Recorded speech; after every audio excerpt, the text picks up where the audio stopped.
The static from a cheap desk radio scratched through the quiet of the Manchester police precinct. A morning news anchor was delivering the latest update on the Corey Richins trial out of Utah. The broadcaster described how a woman allegedly poisoned her husband with fentanyl to claim his estate and life insurance, only to write a children's book about grief months later to play the devastated widow. I stared at the radio speaker. The anchor spoke about the chilling ease with which family members can look you in the eye while calculating your net worth. They mask greed with grief. They weaponize love to take what you built. Through the reinforced glass of my own car just hours ago, I watched my mother do the exact same thing. I watched her smooth the leather of her expensive gloves while smoke pooled around my ankles, thick and sweet like burning sugar. I slammed my fists against the driver's side window. The locks were dead. The electrical system was cut. Instead of calling for help, my younger sister Vanessa lifted her phone, steadying the camera to make sure she captured the moment the cabin filled with smoke. My mother leaned in close to the glass, her breath fogging the window. I could read her lips perfectly. She said, "When the flames die, so will every trace of you." They walked away, leaving me to burn. In the underground garage of the company I built from nothing, what they did not know was that I had spent the last 10 years anticipating people who thought they could take what was mine. Welcome back to Aura Vengeance, where we tell the stories of women who were pushed to the edge, only to turn around and own the cliff. Drop a comment with your age and where you are listening from, and make sure to subscribe. My name is Aaliyah James. I am 34 years old. Detective Mercer reached across his scratched metal desk and clicked off the radio. The interrogation room smelled of old industrial floor wax and stale coffee. Mercer sat across from me, a silver audio recorder resting between us.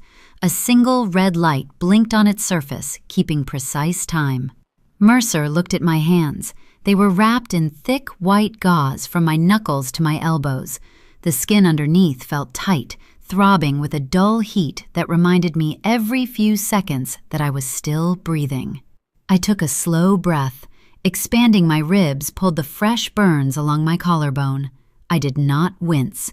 I have learned over the years that showing pain only gives the people watching a reason to strike harder. Mercer cleared his throat, shifting his notebook. He asked me if I was ready to go on the record about the attempted homicide. I nodded. I was more than ready, because surviving was only the first part of the plan. It started exactly 48 hours before the smoke filled my lungs. I was standing in my kitchen at 4 in the morning, the New Hampshire frost still clinging to the window panes. The espresso machine hissed into the quiet room.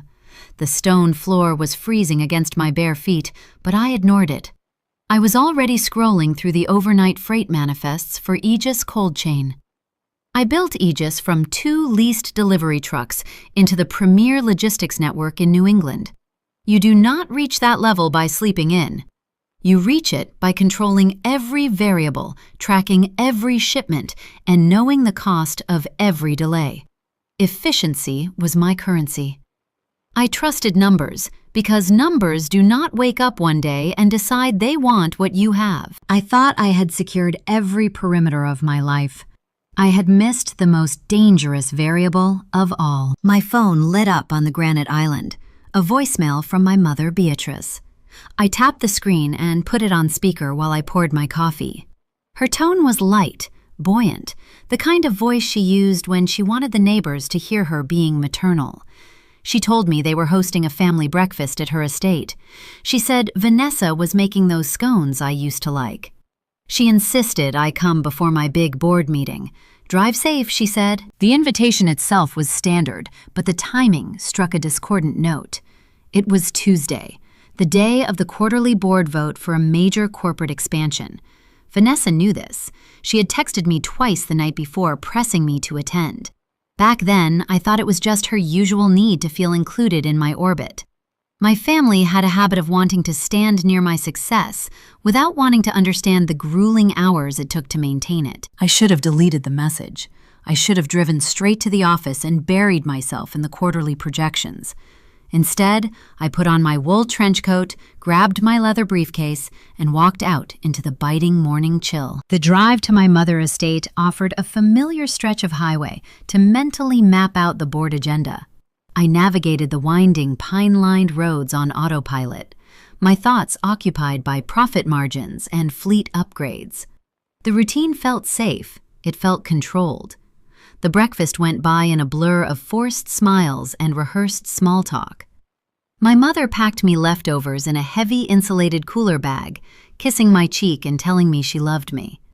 I took the bag, oblivious to the fact that she was already calculating how long it would take for my heart to stop beating. By 8:45, I was guiding my SUV down the steep concrete ramp into the underground garage of Aegis headquarters.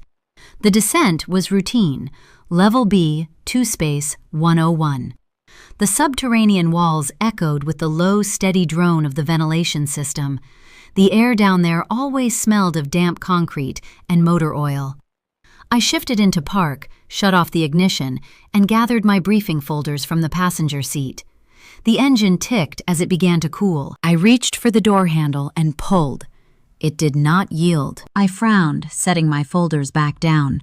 I pressed the electronic unlock button on the door panel. Nothing happened.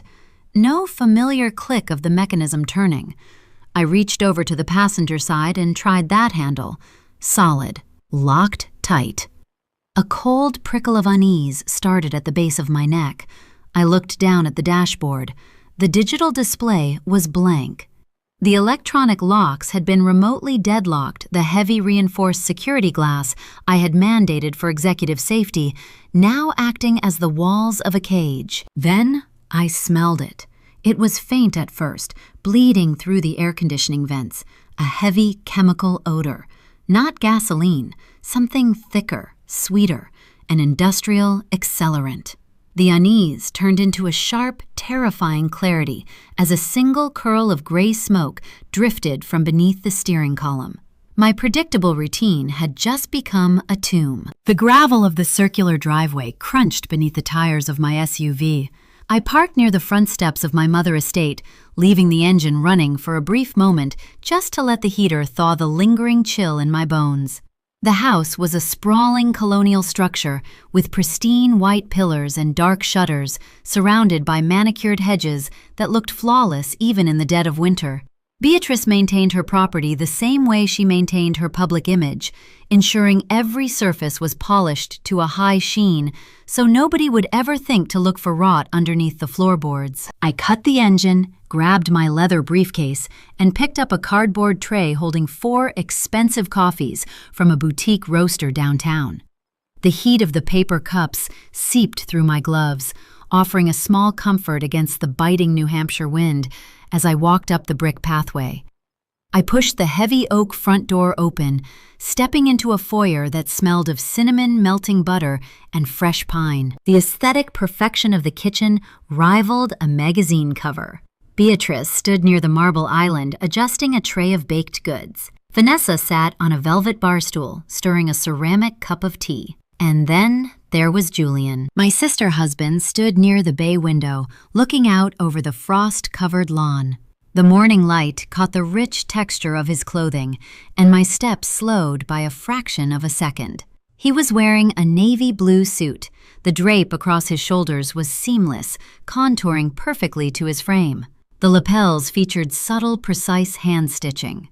I negotiate with venture capitalists and corporate board members daily, and I know the exact cost of presentation.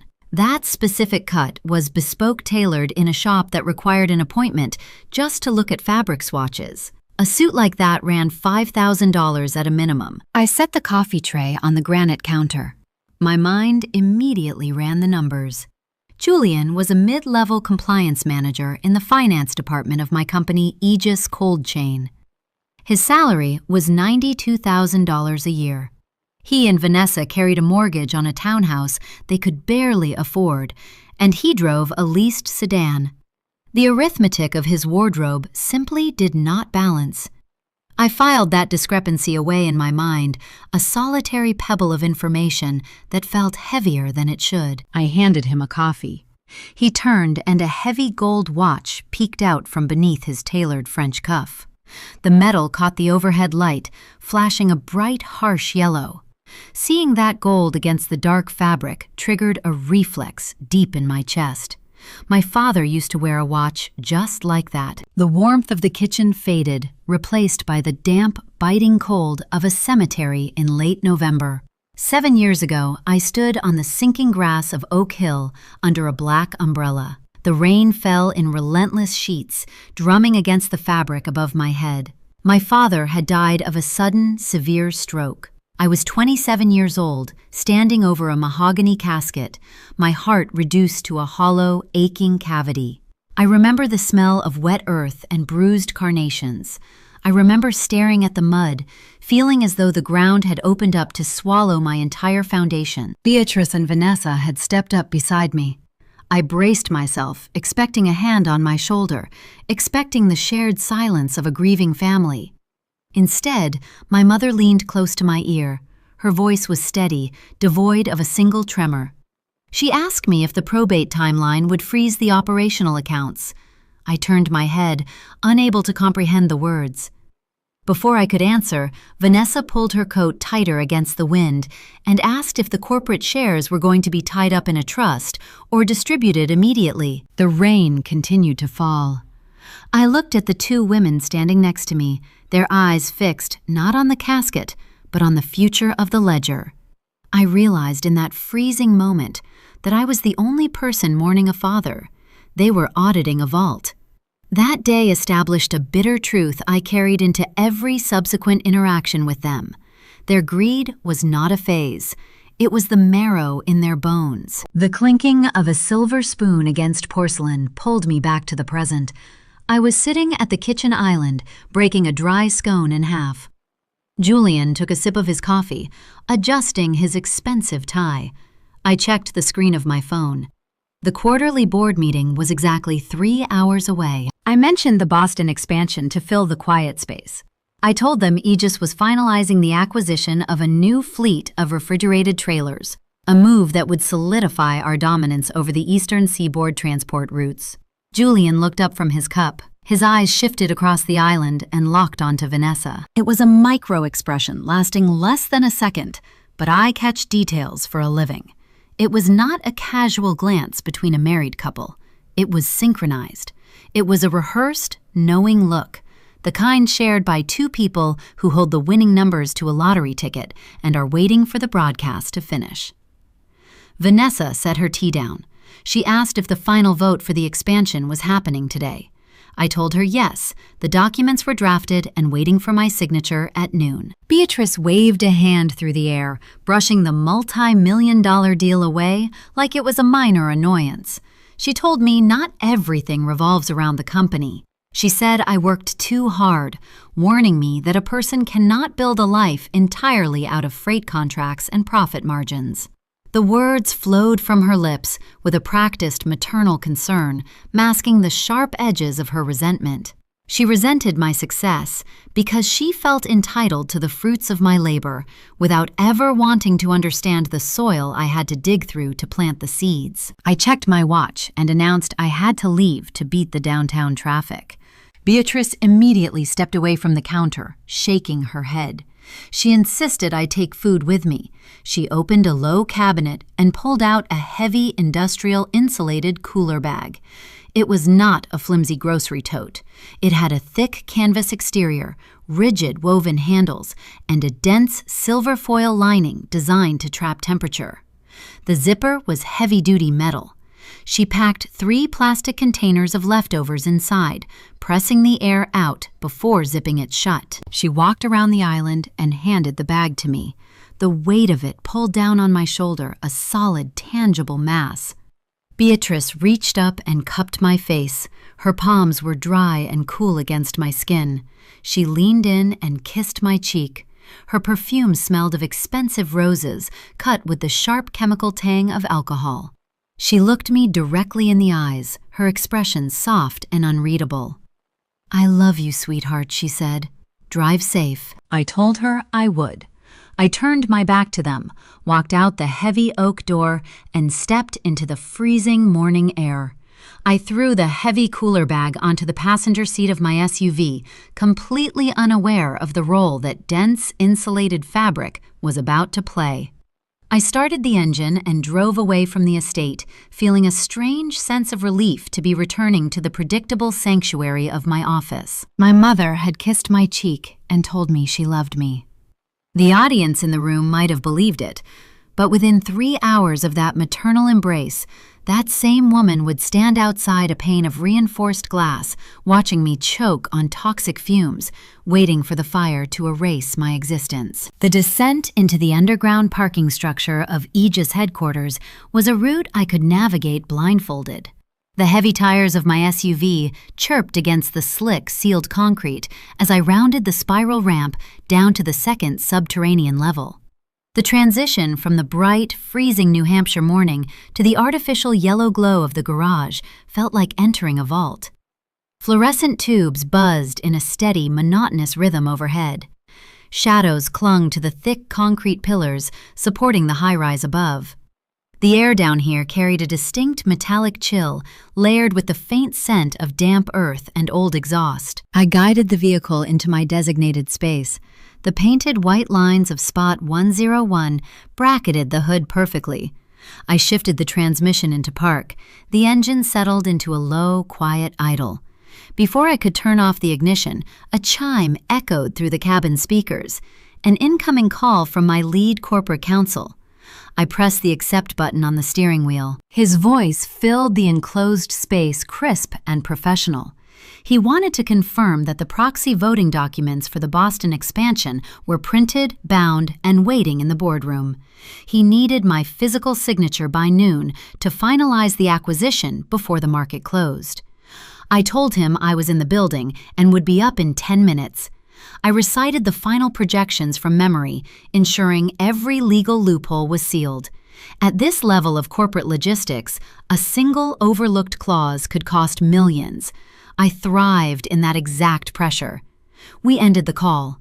The digital display on my dashboard faded to black. I pressed the push-to-start button. The engine died.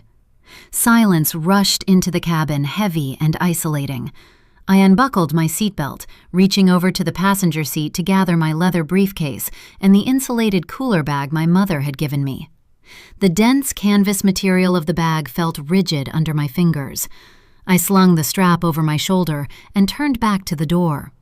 My fingers wrapped around the chrome interior handle.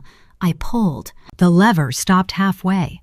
It felt stiff, as if a thick metal rod had been wedged into the locking mechanism. I released the tension and tried again, pulling harder this time. The handle dug into my palm, but the door refused to yield. A minor glitch, I thought. I reached for the control panel on the armrest and pressed the electronic unlock button. No familiar mechanical click resonated through the doors. The button depressed, but the system remained dead. A cold prickle of unease started at the base of my neck. I leaned across the center console and tugged the passenger side handle. It possessed the same rigid, lifeless resistance. I checked the rear doors. Every single entry point was deadlocked. The internal electrical system had been severed. I sat back in the driver's seat, processing the mechanical failure. Then, my senses registered a change in the environment. A distinct odor began to bleed through the air conditioning vents. It was faint at first, easily mistaken for the usual garage fumes, but within seconds, the scent sharpened. It was sweet, heavy, and thick. The chemical tang burned the back of my throat. This was not spilled gasoline. It was an industrial-grade accelerant, the kind of concentrated solvent used to strip paint or clean heavy machinery. The smell carried a lethal intent. My pulse accelerated, hammering a rapid rhythm against my ribs. The minor annoyance of a stuck door evaporated, replaced by a sharp, terrifying clarity. This was an engineered trap. The analytical mindset that built a logistics empire took over. Panic is a useless emotion. It clouds judgment and slows reaction times. I needed a physical exit. I opened the center console storage compartment and retrieved a heavy steel emergency flashlight. It was a dense, tactical tool weighing nearly 2 pounds. I gripped the knurled metal handle, twisted my torso for maximum leverage, and swung the heavy end directly at the center of the driver's side window. A dull, sickening thud echoed inside the enclosed space. The impact vibrated up my arm, jarring my shoulder socket. The glass did not shatter. It did not even crack. I swung again, putting my entire upper body strength into the blow. The flashlight struck the surface with enough force to dent standard automotive glass. The window merely absorbed the kinetic energy, flexing a fraction of an inch before rebounding. The reality of my own corporate mandates crashed down on me. 6 months ago, following a highly publicized carjacking of a rival executive in Boston, I had signed a purchase order to upgrade all company vehicles. I had personally approved the installation of Level 4 ballistic polymer glass. It was designed to withstand blunt force trauma and small arms fire. It was a security measure meant to keep external threats outside. Now that same expensive, impenetrable barrier was keeping me inside. I dropped the flashlight. Physical force was useless against the polymer. I needed to call security. I plunged a hand into my coat pocket and pulled out my smartphone. The screen illuminated my face in the dim cabin. My eyes darted to the top right corner. No service. A gray slash marked the signal indicator. That was impossible. Aegis had invested thousands of dollars to install commercial cellular repeaters on every single level of this underground structure. Executives needed to take calls from their cars. The signal down here was always flawless. 0 bars meant something was actively blocking the frequency. My gaze shifted downward, settling on the lower panel of the dashboard just above the pedals. That was the location of the onboard diagnostic port, the vehicle data center. 3 months ago, Julian had submitted a detailed budget request for a fleet-wide telematics upgrade. As a compliance manager, he argued the hardware would monitor driver efficiency, track fuel consumption, and optimize our routing software. The board approved it. He had unrestricted access to the hardware procurement channels. He understood the electrical architecture of these specific vehicles. He had not installed a tracking device. He had wired a localized cellular jammer and an electronic kill switch directly into my diagnostic port. He had isolated me digitally and physically, using the company-owned budget to fund his sabotage. The temperature inside the cabin began to rise. It was a subtle shift, a creeping warmth warming the leather seats. A pale, serpentine coil of gray vapor drifted out from beneath the steering column. It curled upward, dancing against the dark dashboard before flattening against the windshield. Then another tendril followed. The smoke smelled like burning wire insulation mixed with that sickeningly sweet chemical solvent. The trap was closing. I had mere minutes before the air became toxic. I pressed my palms against the ballistic glass, straining my eyes to look through the dim garage. The subterranean level was vast, filled with concrete support columns and parked cars. I needed a maintenance worker, a security guard, anyone walking to the elevator bank. Through the rising haze inside my vehicle, a movement caught my attention. About 30 feet away, near the concrete pillar marking the stairwell entrance, a shadow detached itself from the darkness. The figure did not rush. The footsteps were measured, echoing softly against the concrete floor. The person stepped into the pool of yellow light cast by an overhead fixture. I recognized the silhouette immediately. The posture, the familiar tilt of the head, the exact coat I had seen just hours earlier. The person stepping calmly toward my burning cage was someone I had known my entire life. The silhouette resolved into sharp focus as she stepped into the pool of overhead yellow light. It was Vanessa. My younger sister wore the same tailored camel hair coat she had draped over the kitchen stool just hours ago. Her posture was relaxed, her shoulders squared, and her hands rested casually in her pockets. For a fractured second, relief washed over my rising panic. My family was here. She had followed me. She would see the smoke run to the alarm pole station on the adjacent concrete pillar and call for help. I raised my hand and slapped my palm flat against the ballistic window, trying to draw her attention through the thickening haze. She saw me. She stopped walking and stood mere feet from the front bumper of my trapped vehicle. I waited for the rush of adrenaline to seize her, for her eyes to widen in terror, for her to scream my name. Instead, her face remained perfectly still. The corners of her mouth did not tremble. Her gaze held a chilling clinical detachment, similar to a technician observing a laboratory experiment. She reached into her coat pocket and withdrew her smartphone. She held the device out in front of her, rotating the screen horizontally. A tiny green indicator light illuminated next to the camera lens. She was framing the shot. She was making sure the angle caught the swirling gray clouds filling the driver's side cabin. The psychological floor beneath me shattered. The betrayal was so profound it temporarily eclipsed the physical danger. My own sister was documenting my execution. Growing up, Vanessa had always hovered at the edges of my achievements. When I brought home academic awards, she received consolation prizes. When I secured my first venture capital funding, she maxed out her credit cards attempting to match the lifestyle. She had spent her entire adult life coveting the spotlight I earned through grueling 80-hour work weeks. Now, she was finally directing the show, and she wanted a front-row seat to watch my empire fall into her lap. A sharp crackling sound broke my paralysis. The first orange tongue of fire flickered from the air conditioning vents near the foot pedals. The accelerant had ignited. The temperature inside the cabin spiked, transforming the enclosed space into a convection oven. The heat stung my ankles, biting through the fabric of my trousers. The smoke multiplied, shifting from gray to a dense, suffocating black. It clawed at my throat, forcing a harsh, involuntary cough from my lungs. Survival instinct overrode the shock.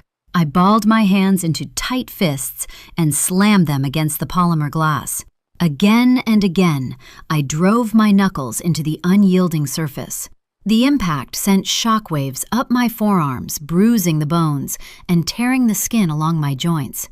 I threw my entire body weight into the door panel, shoving with my shoulder. The vehicle rocked on its suspension, but the reinforced frame held firm. Vanessa stepped closer, closing the distance, until she stood just beyond the hood. The orange glow of the rising flames illuminated her face, casting long, dancing shadows across her cheekbones.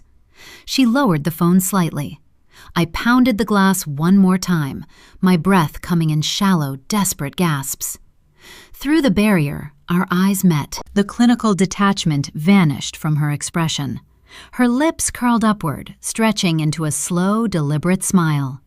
It was a look of profound, quiet satisfaction. She leaned her head a fraction of an inch and mouthed two simple words. "I know." She knew the door would not open. She knew the electrical system was dead. She knew I was burning. Another set of footsteps echoed across the sealed concrete floor, deliberate and unhurried. Beatrice emerged from the stairwell shadows.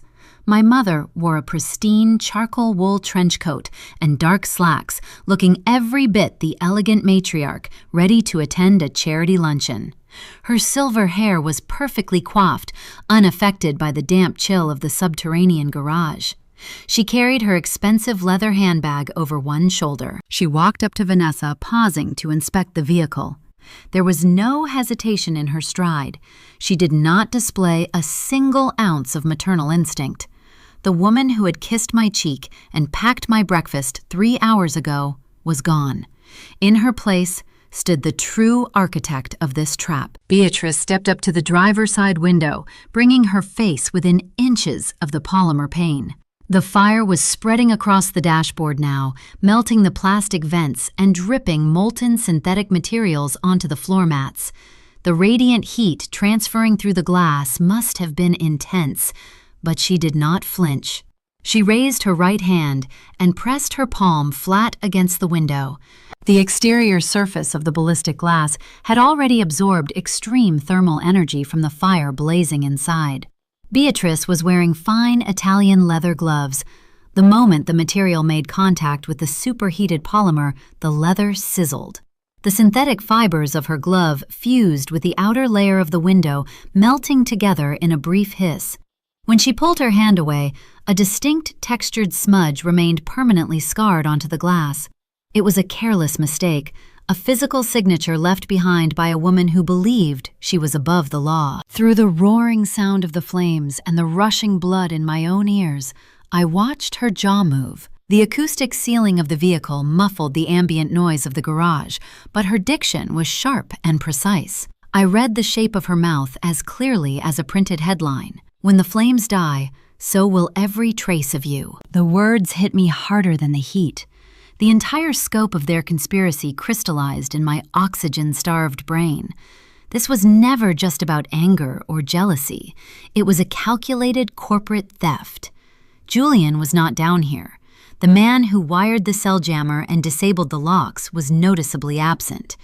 I glanced at the digital clock on the center console, the only instrument still drawing residual power.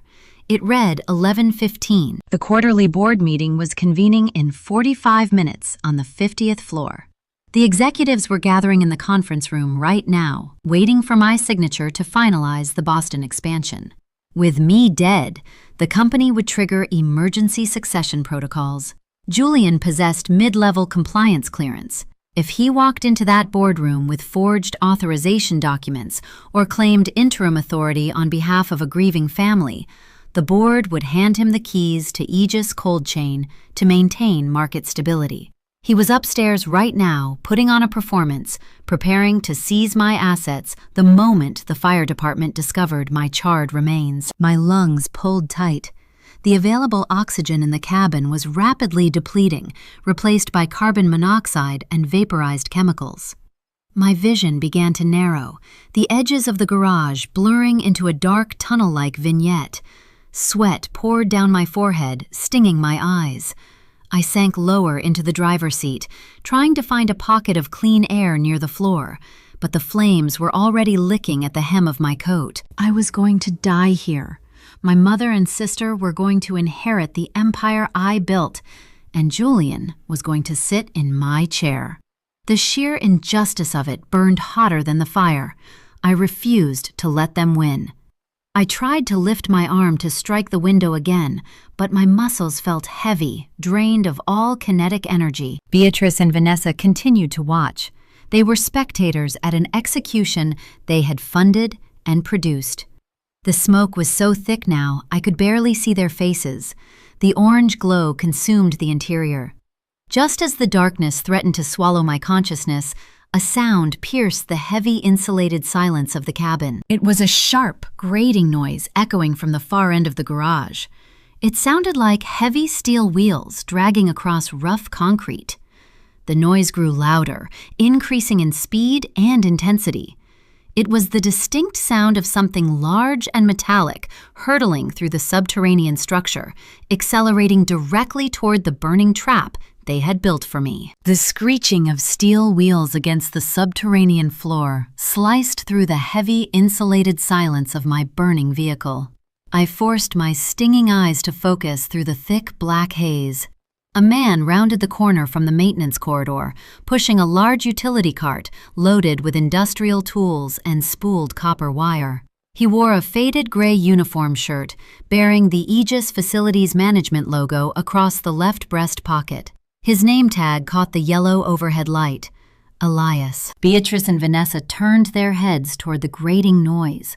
I watched their reactions closely, waiting for the facade to crack, expecting them to pretend to scream for help now that a witness had arrived. They did no such thing. My mother adjusted the strap of her expensive handbag, her posture remaining perfectly straight. Vanessa casually slipped her smartphone into her coat pocket. They exchanged a single brief look of unspoken consensus. Without a hint of panic, they turned their backs to the blazing SUV and walked briskly toward the stairwell. The rhythmic clicking of their heels against the cement echoed their chilling sociopathy. They were preserving their alibi, abandoning me to the inferno without a second backward glance. Elias spotted the thick plumes of smoke billowing from the undercarriage of my car. He dropped the push bar of his cart. The weighty metal casters clattered to a halt. He sprinted toward the parking space, his work boots thudding hard against the ground. As he closed the distance, his face twisted into a mask of pure adrenaline and horror. Realizing someone was trapped inside the glowing orange cabin, he lunged for the driver's side door, grabbing the chrome handle. He braced his boots against the chassis and pulled with every ounce of his working-class strength. The deadlocked mechanism held firm. He shouted something, his mouth opening wide, but the ballistic glass and the roaring blaze muted his voice into a dull, distant hum. He darted around the hood to the passenger side, yanking that handle with the same desperate, futile result. Looking around frantically, Elias spotted a red fire extinguisher mounted on the adjacent support pillar. He sprinted over, ripped the metal cylinder from its bracket, and rushed back to my window. Inside the cabin, the ambient temperature crossed the threshold of human endurance. The synthetic leather wrapping the steering wheel began to blister and peel, curling backward like dead skin. The plastic casing of the dashboard warped under the extreme thermal load, bubbling and emitting a fresh, suffocating wave of toxic fumes. Drops of superheated polyurethane began to rain down from the ceiling console. One searing droplet landed on my shoulder, burning instantly through the wool of my trench coat and biting into my flesh. The pain was a sharp, blinding spike that stole the remaining breath from my lungs. A deafening thud reverberated through the vehicle. Elias swung the heavy steel bottom of the fire extinguisher directly against the driver's side window. The polymer glass spiderwebbed, immediately fracturing into 1,000 tiny geometric shapes, but the structural integrity refused to yield. He pulled back and struck it again. The outer layer flaked away in jagged shards, yet the inner ballistic laminate held strong. I knew he could not break through. The security measures I had purchased to keep corporate rivals out were performing their job flawlessly. The available oxygen was almost entirely gone. Every inhalation drew a lethal cocktail of carbon monoxide and vaporized solvents into my throat. The dashboard was practically liquefying in front of me, raining more molten plastic onto the floor mats. I needed a shield. My clouded gaze fell upon the passenger seat. The industrial insulated cooler bag my mother had packed my breakfast in rested there, untouched. It featured a dense canvas exterior and a thick silver foil lining, engineered to trap internal temperatures. The irony tasted like ash in my mouth. The very item meant to play the role of a loving maternal gesture was the only barrier capable of saving my skin from melting. I reached across the center console, my muscles screaming in protest against the heat. My fingers closed around the rigid woven handles.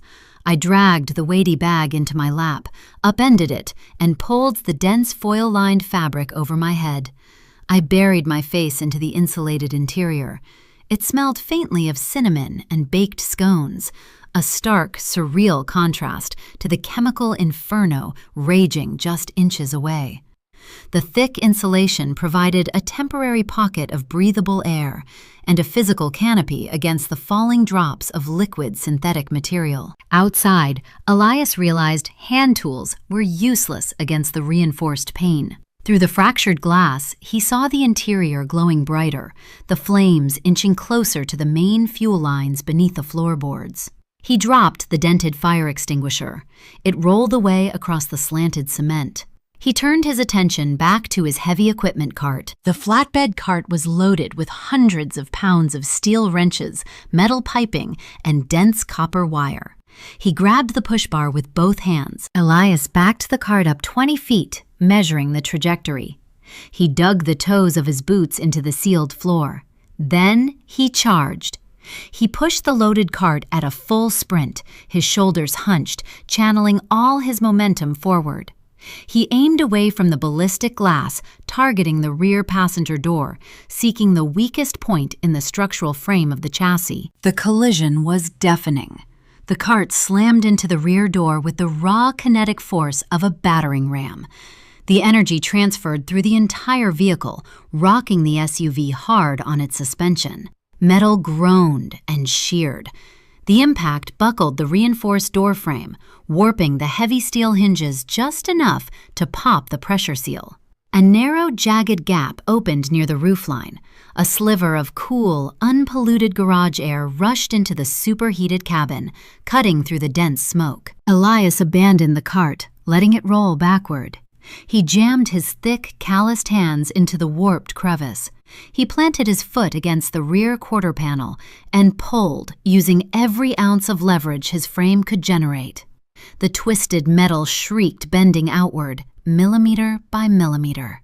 The opening he created was barely wide enough for a human body to squeeze through. I knew this was my only window.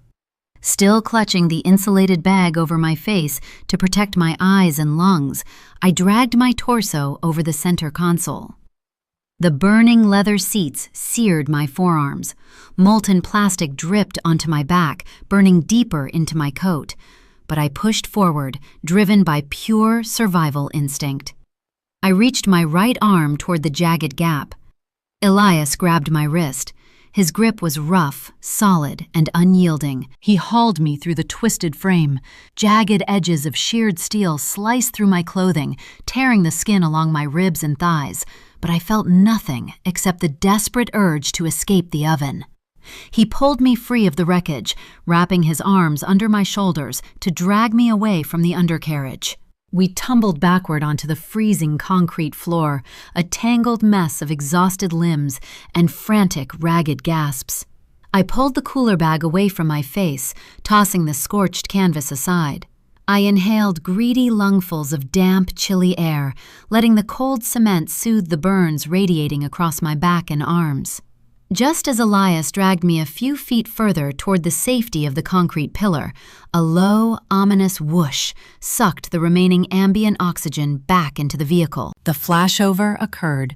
The interior of the SUV erupted into a solid wall of white-hot energy, blowing the remaining structural glass outward in a shower of sparkling, lethal shards. The resulting heat wave washed over us, singing the ends of my hair and forcing Elias to shield his face with his arms. The concussive force rattled the overhead lighting fixtures, sending a dusting of dirt drifting down from the ceiling. We lay on the ground staring at the blazing wreckage of what was supposed to be my tomb. The flames roared, consuming the leather, the dashboard, and the evidence of my mother's sabotaged trap. In the distance, cutting through the crackle of the fire, the shrill wail of approaching sirens echoed down the concrete ramp. The building fire alarms finally triggered, sending a piercing electronic shriek through the subterranean levels. Elias sat up, breathing hard, looking down at my blistered hands and soot-stained face. He had risked his own life to pull a stranger from a burning cage. I looked up at the ceiling, my mind drifting to the 50th floor. The immediate threat of death had passed, but the corporate war was just beginning, and Julian was currently upstairs, preparing to steal an empire from a ghost. The transition from unconsciousness to reality was not a gentle awakening. It felt like being dragged over broken glass. The rhythmic, synthetic chime of a heart monitor anchored me to the sterile room. I opened my eyes, blinking against the harsh, unforgiving glare of fluorescent hospital lights. The ceiling tiles were a pristine, textured white. The air smelled of iodine-bleached linens and the distinct metallic tang of an intensive care unit. I tried to shift my weight, and a chorus of jagged pain erupted across my torso and arms. My skin felt stretched too tight, radiating a deep, pulsing heat that mocked the chill of the room. Both of my hands and forearms were encased in thick, rigid gauze. A nurse wearing pale blue scrubs stood beside my bed. She held a plastic syringe, her thumb resting on the plunger, preparing to inject a clear fluid into the intravenous port taped to the back of my left hand. I forced my vocal cords to work. My throat was raw, coated in soot and ash. I told her to stop.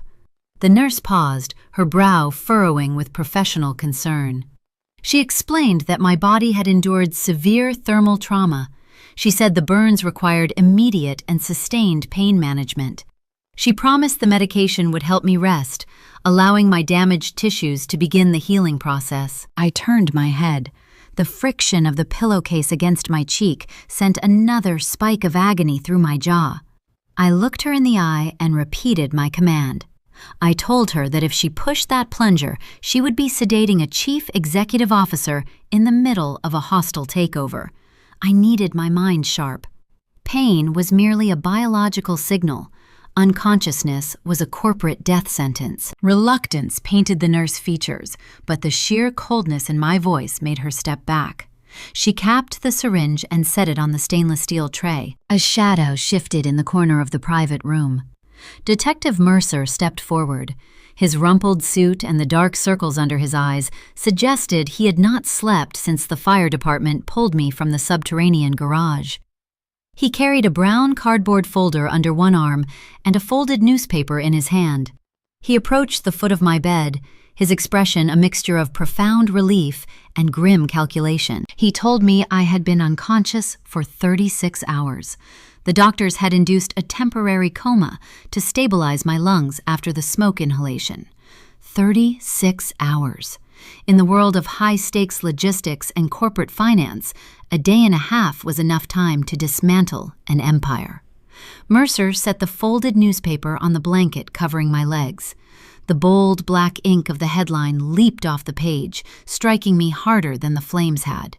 Aegis Cold Chain announces interim leadership following CEO tragic accident. Below the text was a high-resolution photograph taken outside the glass doors of my own headquarters. Julian stood at a podium wearing that same bespoke navy suit. His expression was a masterclass in calculated grief.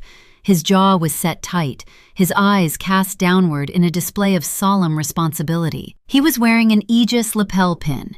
He had stepped into my role before the smoke in the garage had even cleared. Standing just behind his right shoulder was my mother. Beatrice wore a tailored black morning dress. She held a white tissue, pressing it delicately to the corner of her eye. She was playing the role of the devastated matriarch to perfection, securing the sympathy of the press and the shareholders. Mercer watched my face as I read the article. He informed me that Julian had held a press conference yesterday morning. My brother-in-law told the media that a catastrophic vehicle malfunction had claimed the life of his beloved sister-in-law. Julian claimed he was stepping up to guide the company through this dark period, honoring my legacy by ensuring market stability. The board of directors, panicked by the sudden vacuum of leadership and blinded by the emotional performance, had granted him emergency interim authority. I looked up from the newsprint. I told the detective my family orchestrated the fire. I explained the deadlocked doors, the disabled cellular signal, and the localized jammer. I described Beatrice pressing her leather glove against the superheated glass, taunting me, while Vanessa recorded the execution. Mercer sighed, running a hand over his face. He pulled a notepad from his inner jacket pocket. He did not dismiss my accusation, but the bureaucratic reality of the justice system stood between me and my vindication. He explained that Julian possessed an ironclad alibi. At the exact moment my vehicle ignited, Julian was standing in the 50th floor conference room, pouring coffee for 3 senior board members. He was surrounded by credible witnesses. Furthermore, security cameras at the parking gate recorded Beatrice and Vanessa driving out of the visitor exit 12 minutes before the fire alarms triggered. They had established a flawless timeline. They were miles away when the accelerant flashed over. Mercer said building a case for attempted homicide required physical evidence, placing them at the scene of the ignition, not just a motive. A bitter realization settled over me. They had used my predictable schedule to frame the perfect crime. Julian engineered the trap, and my mother and sister served as the audience, knowing the fire would consume the mechanical evidence. Julian believed he had won. He believed his interim title gave him the authority to access the offshore accounts, finalize the proxy voting rights, and liquidate my equity. But Julian fundamentally misunderstood how I operated. I never built a vault without designing the lock myself. I shifted my weight, fighting through the searing pain in my ribs. I told Mercer that Julian was currently sitting in a digital cage he could not see. 2 years ago, immediately following my father's funeral, I recognized the depth of my family greed. I knew they would eventually attempt to leverage my assets. I could not predict a car fire, but I could predict financial sabotage. So, I hired an independent cybersecurity firm out of Boston to weave a shadow script deep into the Aegis server architecture. I revealed the mechanism to Mercer. I called it the Dead Man Protocol. It was a hidden sequence written directly into the core fiduciary software. If Human Resources Legal or any external press release flagged my status as deceased or medically incapacitated, the protocol automatically executed. It severed all administrative privileges. It froze the routing numbers for our primary operational accounts. Most importantly, it locked the digital transfer of proxy voting shares behind a biometric firewall that required a randomized multi-factor authentication from an external auditor. Julian could sit in my leather chair. He could wear his expensive suit and give sorrowful speeches to the media. But he could not move a single dollar. He could not sign away the company. The interim CEO title was an empty crown. Mercer stared at me, the grim calculation in his eyes shifting into profound respect. He realized I was not merely a surviving victim. I was a combatant who had mined the battlefield years before the enemy arrived. I told the detective I needed my secure, encrypted laptop, and I needed him to dial a specific phone number. I recited the digits from memory. It was the direct line to Marcus, the lead cybersecurity architect who authored the protocol. Mercer pulled out his phone, dialed, and held the speaker near my ear. Marcus answered on the second ring. His voice carried the frantic, high-wired energy of a man watching a digital siege unfold in real time. Before I could even identify myself, Marcus blurted out the exact information I needed to hear. He told me the system was under attack. For the past 24 hours, someone inside the Aegis network, using executive credentials, had been desperately trying to format the central archives and bypass the fiduciary firewall. Julian was discovering the invisible cage. He was realizing the money was trapped, and his panic was generating a massive digital footprint. The race against time had officially begun. Julian was trapped, but he was a cornered animal, and cornered animals are dangerous. If he managed to break the firewall before we secured the physical evidence of his crime, he could erase the company and disappear. I needed to fight a corporate war from a hospital bed, and I needed Marcus to hold the line. The voice of Marcus vibrated through the small speaker of the detective phone. The cybersecurity architect sounded like a man standing on the edge of a battlefield, watching the enemy step onto landmines. He narrated the digital assault in real time. Julian was throwing everything he had against the Dead Man Protocol. The interim chief executive officer had tried 12 different administrative override codes in the past hour alone. Each attempt triggered a silent alarm, bouncing his access request into a dead-end server partition. The offshore routing numbers remained frozen. The proxy voting rights remained secured behind the biometric wall. Julian was locked out. The realization must have been a cold shock to his system. He had orchestrated a murder, delivered a flawless performance for the press, and claimed the throne, only to discover the crown was glued to the floor. But Julian was not a man who surrendered when met with resistance. He was a creature of corporate survival. When a door closed, he did not look for a key. He looked for someone to blame for the locked door. Detective Mercer received a notification on his own device. The screen illuminated, casting a pale blue glow across his exhausted features. I watched his jaw tighten.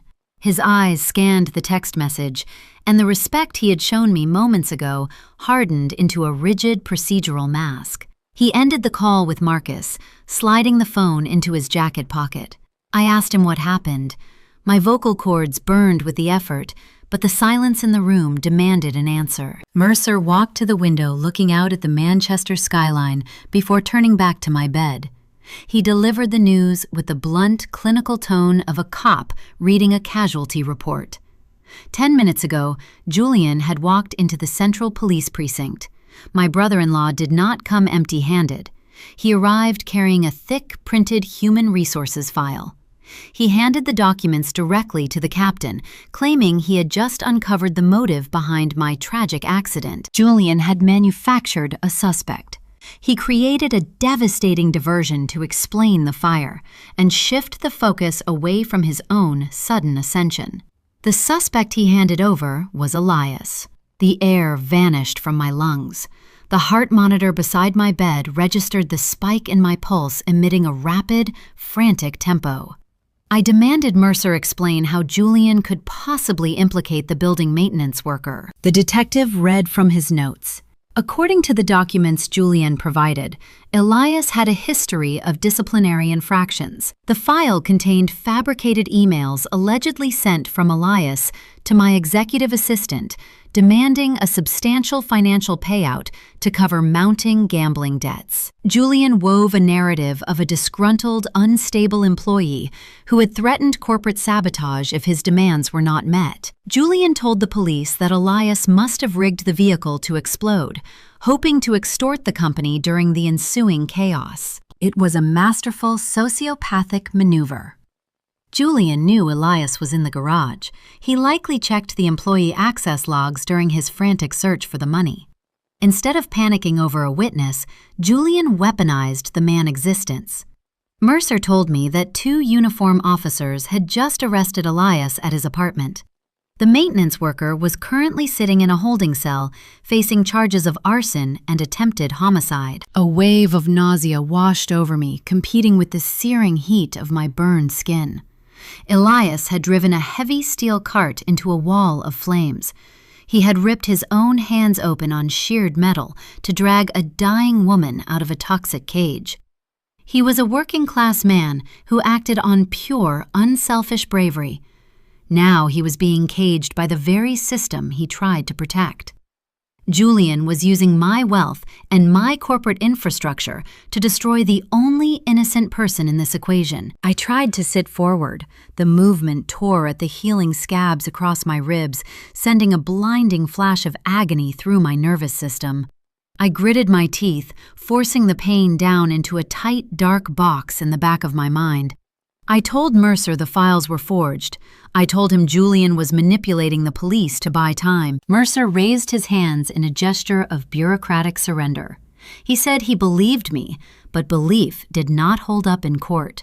The human resources documents looked legitimate to the captain. Julian had the interim authority to access and print them. Until Mercer could prove the emails were backdated and falsified, Elias remained the prime suspect. The police department was calling off the investigation into my family.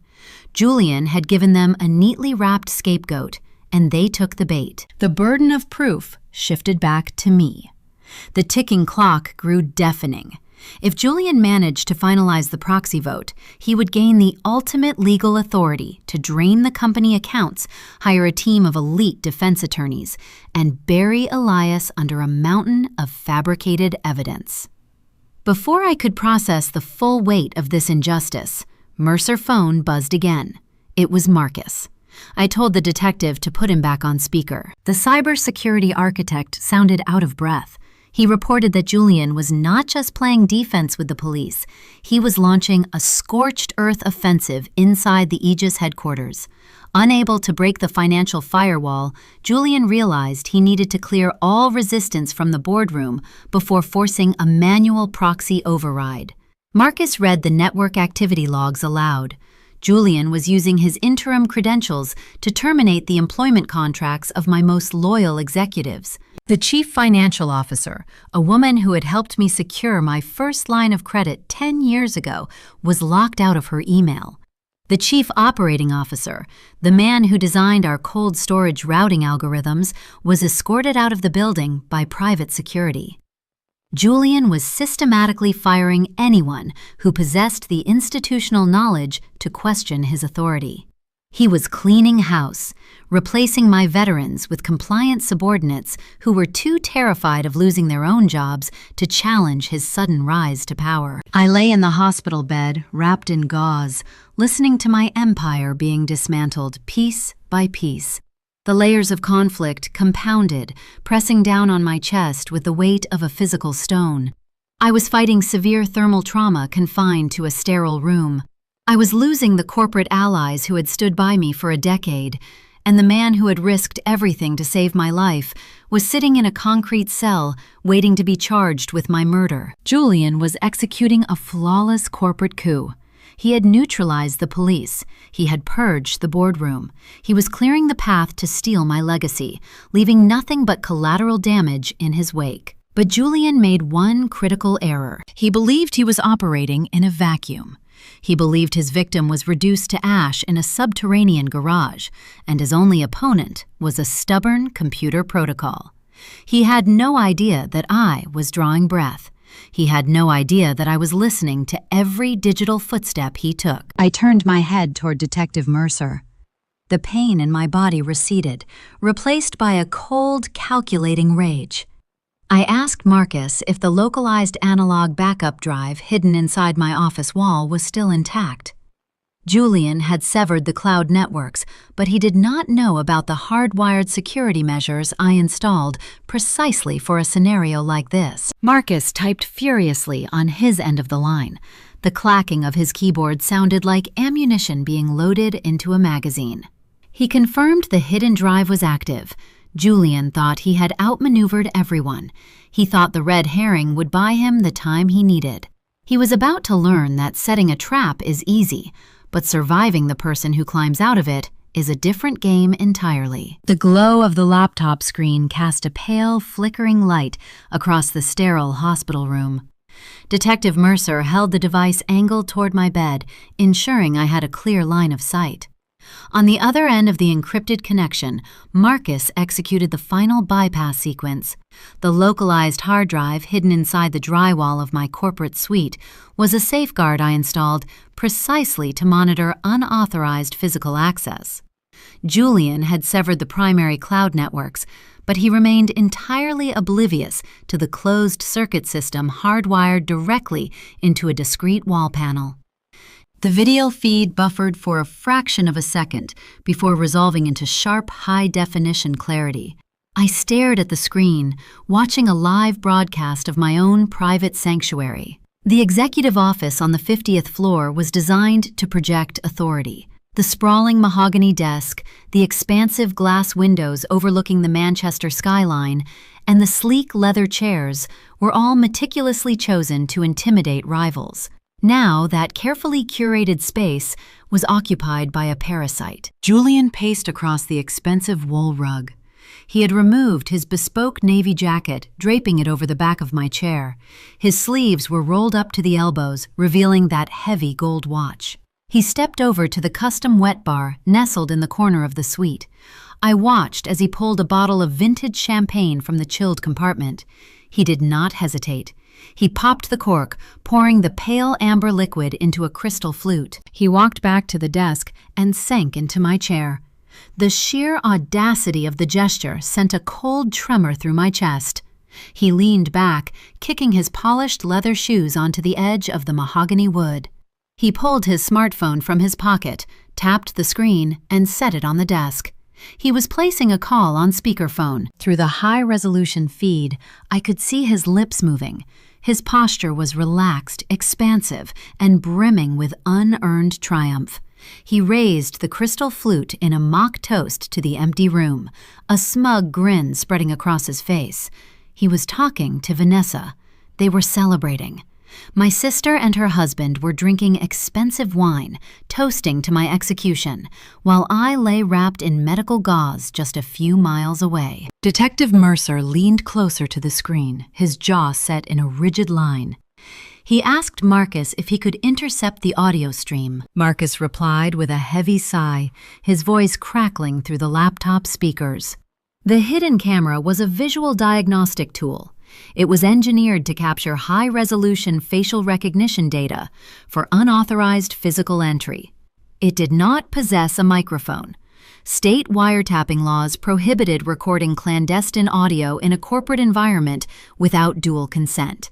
We could watch Julian perform his victory lap, but we could not hear a single syllable of his confession. I forced my attention away from his smug expression and focused on the scattered paperwork covering my desk. I told Marcus to zoom the camera feed onto the documents resting near Julian's shoes. The lens adjusted, blurring slightly, before snapping the text into sharp focus. The bold lettering at the top of the foremost document confirmed my deepest suspicions. People outside the logistics industry often harbor a cinematic misconception about corporate theft. They believe a hostile takeover involves wiring millions of dollars into an untraceable offshore bank account in the middle of the afternoon. That is a myth. The Securities and Exchange Commission, combined with modern banking algorithms, flags and freezes any unverified cash transfer exceeding a certain threshold instantly. Julian was an insider. He knew liquidating cash was a fool errand. He was aiming for a far more lethal target. The paperwork on the desk was an emergency irrevocable transfer of proxy voting rights. I explained the mechanism to Detective Mercer, my raw throat burning with every word. Julian was not stealing the money. He was stealing the control. By transferring my proxy voting shares to a shell company he covertly managed, he would instantly become the majority stakeholder of Aegis Cold Chain. With majority voting power, he could legally dictate the actions of the board of directors. He could authorize his own salary, rewrite the corporate bylaws, and dismantle the fiduciary firewalls, keeping the actual capital secured. Once the proxy transfer was ratified, the company belonged to him in perpetuity. He would own the entire network, from the refrigerated fleet to the warehouse real estate. Marcus chimed in, confirming the digital timeline. The remaining board members, terrified by the sudden vacuum of leadership and heavily manipulated by Julian and his calculated purge of my loyal executives, were scheduled to reconvene for an emergency vote. The digital ledger showed the voting window closed at exactly 5 o'clock this evening. I glanced at the digital clock in the corner of the laptop screen. It read 3:15. We had less than 2 hours. If Julian obtained those proxy signatures by 5 o'clock, the theft became legally binding. With the vast resources of Aegis Cold Chain at his disposal, he could hire the most ruthless defense attorneys in New England. He could bury the police investigation in endless corporate litigation. More importantly, he could secure the conviction of Elias. He would use the company legal department to ensure the maintenance worker who pulled me from the fire spent the rest of his life in a concrete cell, neatly tying up the only loose end of his perfect crime. The dramatic irony was suffocating. We were watching the architect of my murder sip champagne, reveling in his perceived victory.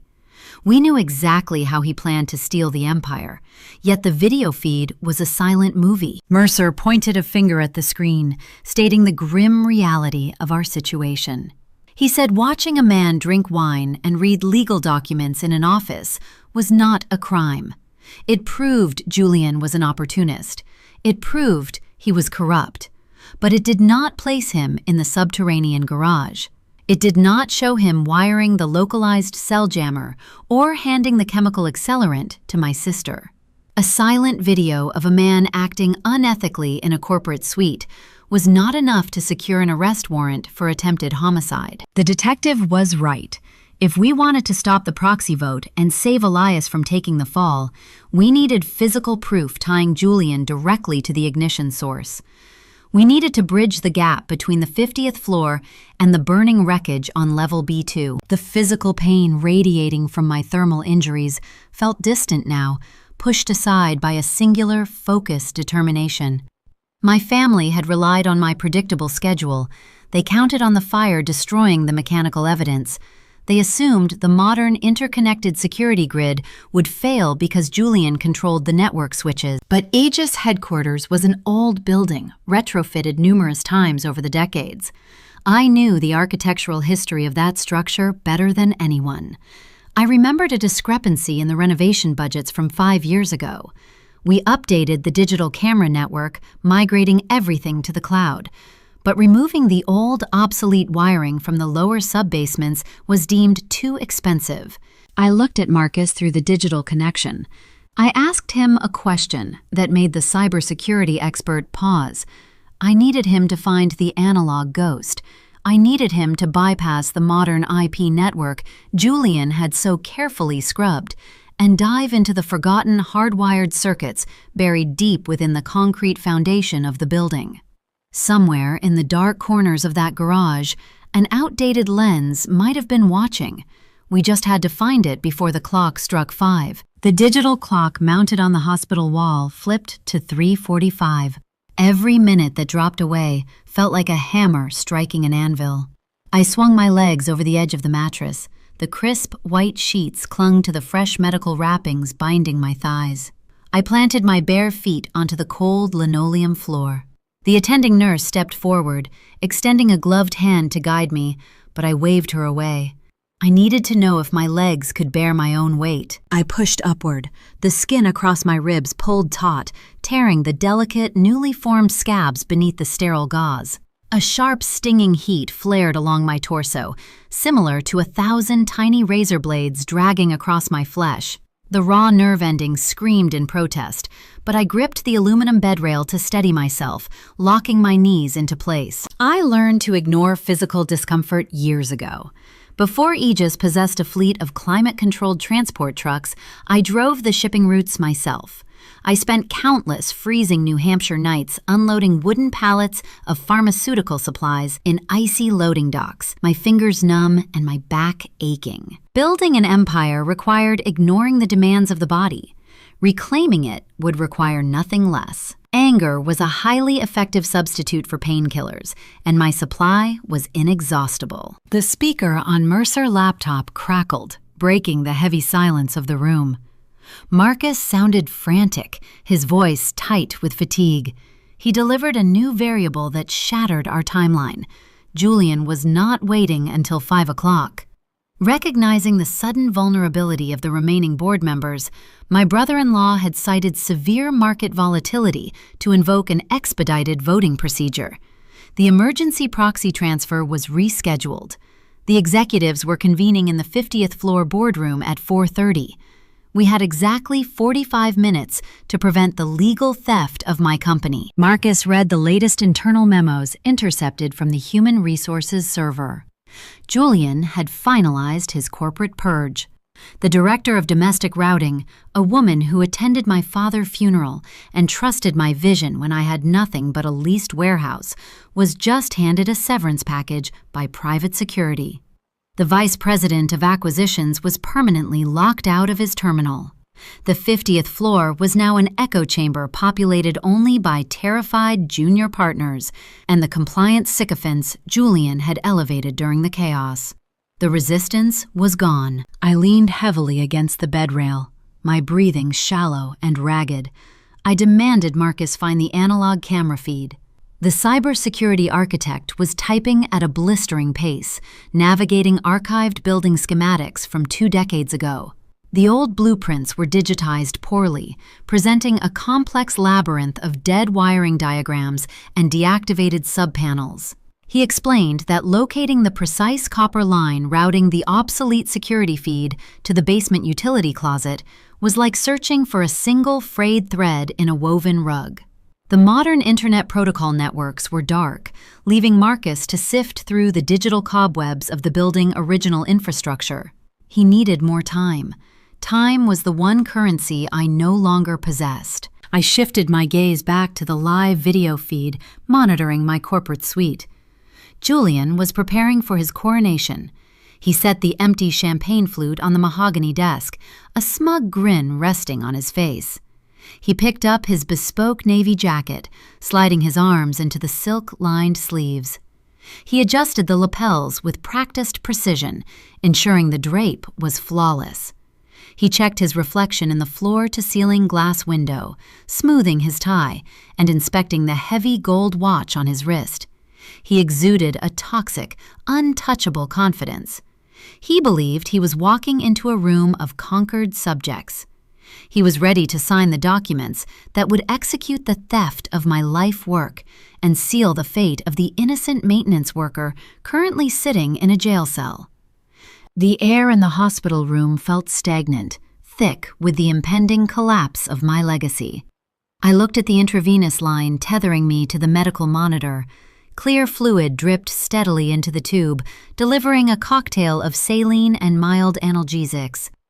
I reached over with my right hand, grasping the plastic port secured to my left wrist. I pulled. The needle slid out of my vein. A single bead of dark crimson blood welled up on my skin, dripping onto the pristine white sheets. Detective Mercer stepped directly into my path, his posture rigid. He warned me that leaving the burn ward was reckless. The doctors had strictly mandated at least another week of intensive therapy. The risk of severe infection was high, and my mobility was compromised. He argued that we should wait for Marcus to extract the analog footage, compile the digital evidence, and present a formal case to the district attorney tomorrow morning. I met his gaze, letting the unfiltered fury in my eyes silence his procedural objections. I told the detective that tomorrow morning did not exist. If Julian secured those proxy signatures at 4:30, Aegis Cold Chain ceased to be a logistics firm. It became a weaponized legal entity. Julian would use the corporate defense fund to bury the police investigation in endless injunctions. He would ensure Elias was convicted of attempted homicide by sunset. I refused to let my family betrayal become the tomb for a working-class hero. I refused to wait for a digital ghost while a very real parasite sat in my chair. I instructed the nurse to bring me whatever sterile scrubs the hospital could spare. She returned with a pair of loose gray sweatpants and an oversized navy hoodie, items left behind in the discharge lounge. Dressing myself was a brutal trial of endurance. Every friction of fabric sent a jolt of fire through my nervous system. I slipped my bandaged feet into hospital-issue grip socks. Mercer watched me in grim silence, realizing that logic and pain were both failing to keep me contained. I asked him for his coat. He hesitated, then unbuttoned his heavy wool trench coat and draped it over my trembling shoulders. It swallowed my frame, but it provided a shield against the sterile chill of the corridor. I gripped an aluminum medical cane the nurse handed me, testing my balance.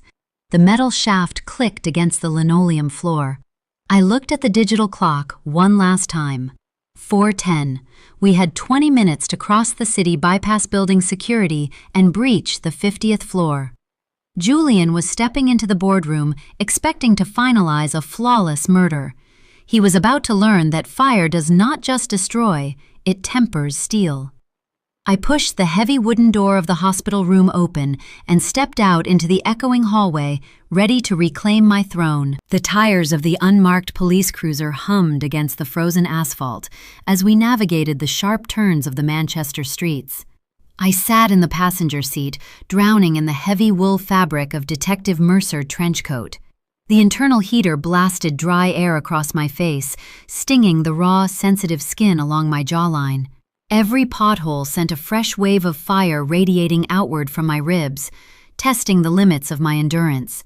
I gripped the aluminum medical cane with my bandaged hands, using the cool metal to anchor my focus. The dashboard clock glowed a pale green. It read 4:17. 13 minutes remained until the emergency proxy vote commenced on the 50th floor.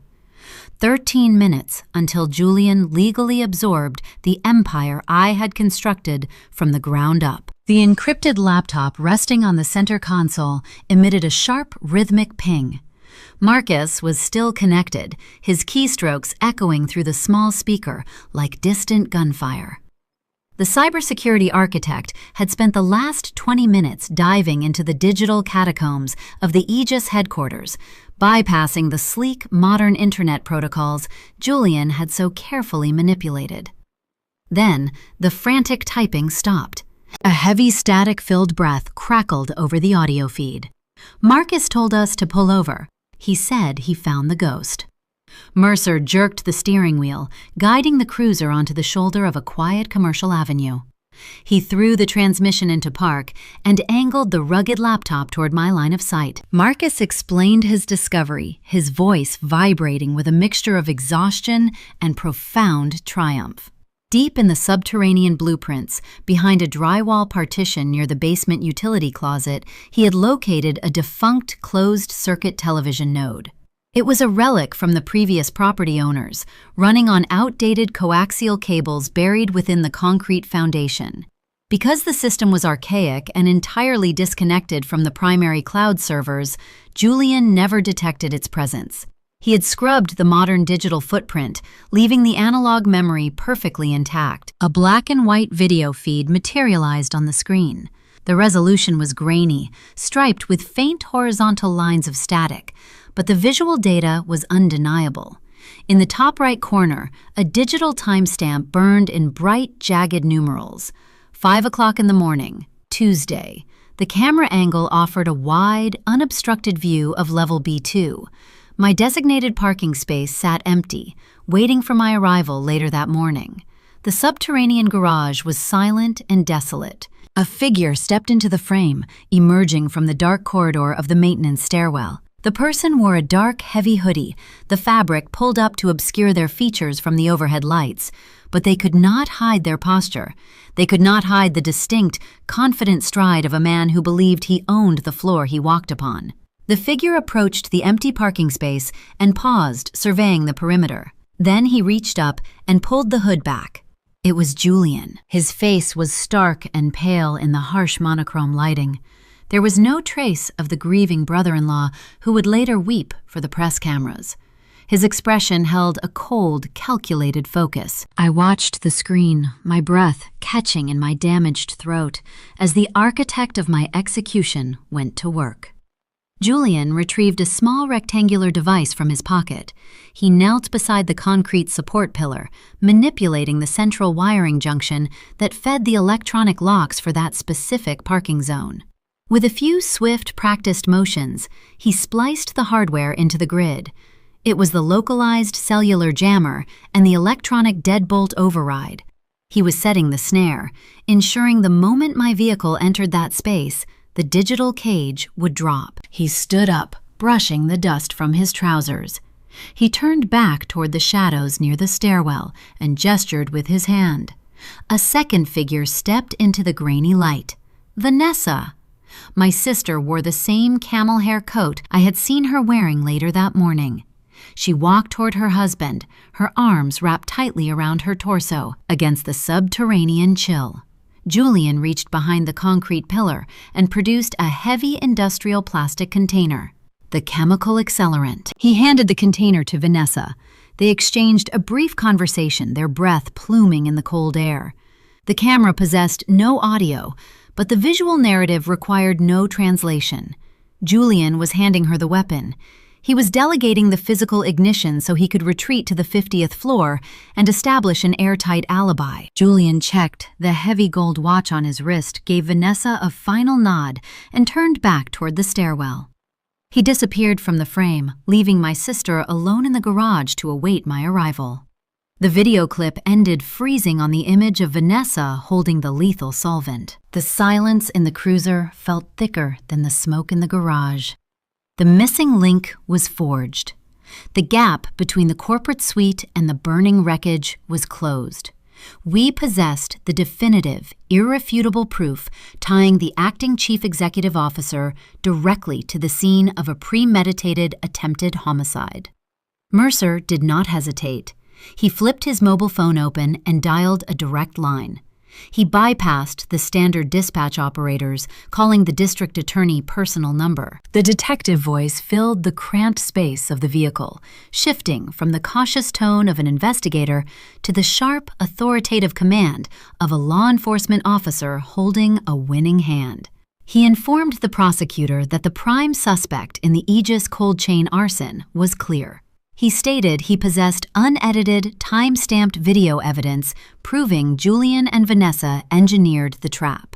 He requested immediate expedited arrest warrants for both individuals, alongside a direct order to release Elias from police custody. The bureaucratic machinery of the justice system usually grinds at a glacial pace, hindered by red tape and procedural caution.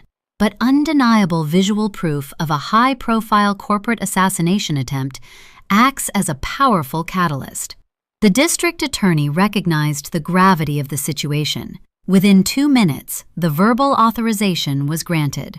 The warrants were active. The red herring was dead. Mercer ended the call, shifting the cruiser back into drive. He hit the emergency lights, sending a wash of flashing red and blue across the surrounding brick storefronts. The siren wailed, a piercing, triumphant scream, cutting through the frigid afternoon air. We tore through the downtown traffic, arriving at the towering glass facade of Aegis headquarters in less than 5 minutes. The structure soared into the gray sky, a monument of commerce and logistics that I had sacrificed my youth to build. Now, it served as the fortress for a thief. Mercer pulled the vehicle onto the sweeping circular plaza, ignoring the valet signs. He threw the car into park and turned to me. The dashboard clock read 4:26. We had 4 minutes. The detective unbuckled his seatbelt, his hand resting on the radio clipped to his belt. He told me to remain in the passenger seat. Standard police protocol dictated that he wait for armed backup to secure the perimeter before moving into a hostile corporate environment to apprehend a murder suspect. He said the tactical units were 10 minutes away. He promised me Julian would be in handcuffs before sunset. I looked at the towering glass doors of my building, then looked back at Mercer.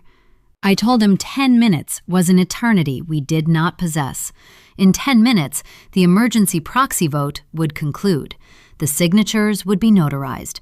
Julian would legally own the majority voting shares. Even with an active arrest warrant, dismantling a ratified corporate transfer required years of grueling litigation in civil court. Julian would use the company's own treasury to fund his criminal defense. The resulting scandal and legal paralysis would bleed Aegis Cold Chain dry, bankrupting the empire and destroying the livelihoods of thousands of employees. Waiting for tactical backup meant surrendering the war to win a single battle. I gripped the handle of the aluminum cane. I pushed the heavy passenger door open, the freezing wind whipping against my bandaged face. The oversized wool coat billowed around my frame. Every nerve ending in my body transmitted a warning signal, begging me to stop, to rest, to let the authorities handle the fallout. I silenced them all. Mercer stepped out of the driver's side, calling my name, his voice echoing across the concrete plaza. He warned me that entering that building was a profound risk. I planted the rubber tip of the cane onto the pavement, steadying my trembling legs. I turned to the detective, my gaze locked onto his with an icy, unyielding resolve. I told him I built this company with my own 2 hands, and I was not going to watch a parasite sign it away while sitting in a parked car. I told him we were not waiting for backup. We are going to the boardroom right now. The automatic sliding doors of the ground floor lobby parted, welcoming the freezing winter air into the sprawling atrium. I crossed the threshold, my rubber-tipped cane striking the polished Italian marble. Detective Mercer matched my uneven stride, stepping slightly ahead to clear a path. 2 uniformed officers flanked us, their hands resting near their duty belts. The front security desk was manned by a young guard I had hired 3 years ago. He stood up abruptly, his hand reaching for the radio clipped to his shoulder. He intended to broadcast a code for an unauthorized perimeter breach. Then his eyes locked onto my face. The radio slipped from his grasp, clattering against the granite counter. He recognized the founder of his company, resurrected from the ashes, wrapped in medical gauze and wearing a trench coat stained with soot. He stepped back, raising his hands, offering no resistance as our formation marched toward the executive elevators. Mercer pressed the call button. The steel carriage arrived with a soft, melodic chime. We stepped inside. The doors slid shut, sealing us in a rising vertical tunnel. The digital floor indicator blinked, counting upward in rapid succession. 30, 40, 45. The sheer speed of the ascent pressed down on my wounded body, aggravating the thermal trauma stretching across my ribs. Every passing second magnified the physical torment, but my focus remained absolute. The digital clock above the elevator panel flashed 4:28. 2 minutes remained. At 50, the carriage shuddered and halted. The metal doors separated, revealing the plush, quiet expanse of the executive suite. The corridor leading to the main conference center was lined with floor-to-ceiling soundproof glass. Through the transparent walls, I could see the layout of the space. The long mahogany table dominated the center of the room. The remaining corporate directors sat rigidly in their high-backed leather chairs. They were the junior executives, the compliant subordinates Julian had spared during his ruthless morning purge. They possessed the legal authority to ratify a hostile takeover, but lacked the institutional courage to question the man demanding their signatures. At the head of the table stood the acting interim chief executive officer. Julian was delivering his final monologue. Even through the soundproof barrier, I could read his posture. He leaned forward, resting his palms flat against the polished wood, projecting an aura of solemn responsibility. His bespoke suit caught the recessed lighting, emphasizing his curated authority. He was selling them a narrative of tragic loss and necessary market stabilization. He painted himself as the reluctant savior, stepping into the void to protect the legacy of his deceased sister-in-law. A thick stack of legal documents rested on the table directly in front of him. The irrevocable proxy transfer agreements, the final nail in the coffin of my logistics empire. Julian reached inside his tailored jacket and withdrew a heavy gold fountain pen. The polished metal gleamed as he unscrewed the cap. He hovered the nib over the signature line, preparing to authorize the theft of $1 billion network. He looked up, making eye contact with the directors, silently demanding their compliance. The room was completely still. The trap was inches away from closing. I stepped up to the massive double oak doors guarding the entrance. I did not knock. I did not ask for permission to enter my own sanctuary. I shifted my weight onto my uninjured leg, braced my shoulder, and shoved both wooden panels inward with every ounce of kinetic energy my battered frame could generate. The heavy oak banged violently against the interior walls, the sound echoing like a gunshot through the quiet conference center. Every head in the room snapped toward the entrance. I stood in the doorway, a spectral figure framed by the corridor lighting. The oversized wool coat swallowed my torso, contrasting sharply with the stark white bandages wrapping my hands, arms, and neck. My face bore the raw red signatures of extreme heat exposure. I leaned heavily onto the aluminum medical cane, my chest heaving with the exertion of the journey. Behind me, Detective Mercer and the uniformed officers formed a solid, imposing wall of law enforcement. The silence that followed the breach was absolute. It was a dense, suffocating quiet, devoid of rustling papers or shifting chairs. The directors stared at me, their eyes wide, their mouths slightly parted. They were looking at a casualty report, walking, breathing, and standing in their presence. My gaze bypassed the terrified executives and locked directly onto the man at the head of the table. The transformation of Julian was immediate and devastating. The polished, untouchable facade he had constructed over the past 48 hours shattered into a million irreparable fragments. The blood drained from his face, leaving his skin a sickly, translucent gray. His jaw slackened.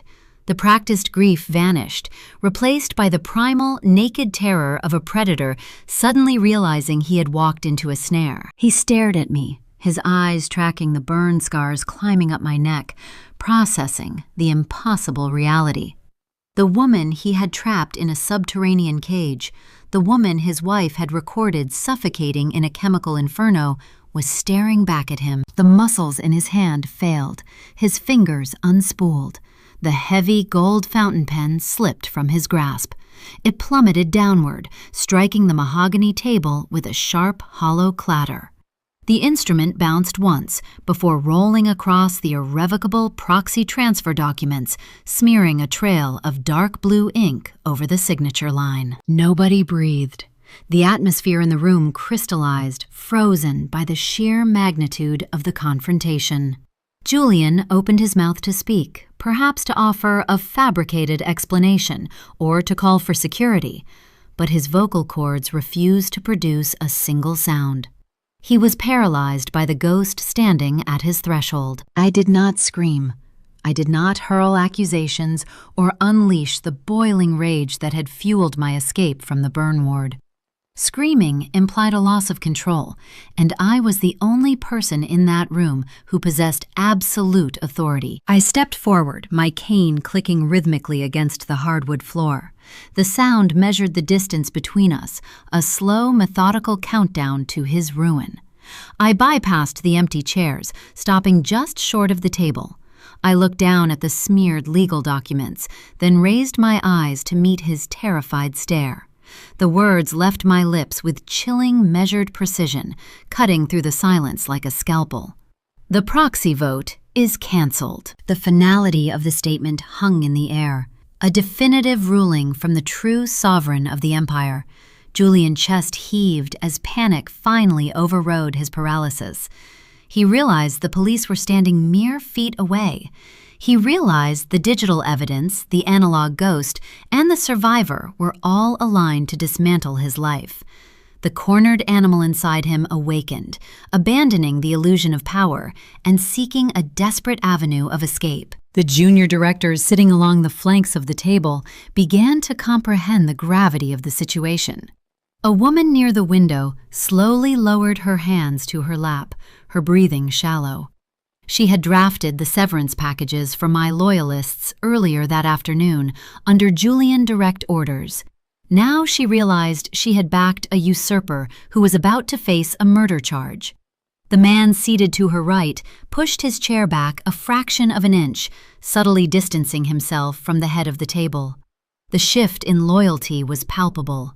They were abandoning the sinking ship, recognizing that the true architect of Aegis Cold Chain had returned to reclaim her helm. Julian realized his audience was gone. The board members were no longer compliant subordinates. They were witnesses to his destruction. The polished corporate environment he thought he commanded had transformed into a crime scene. He took a slow, trembling step backward, putting an inch of distance between his tailored trousers and the edge of the mahogany table. His eyes darted toward the floor-to-ceiling windows, searching for an exit that did not exist. The bespoke navy suit he wore now looked like a costume, a fraudulent uniform he had stolen from a superior officer. I watched his mind fracture.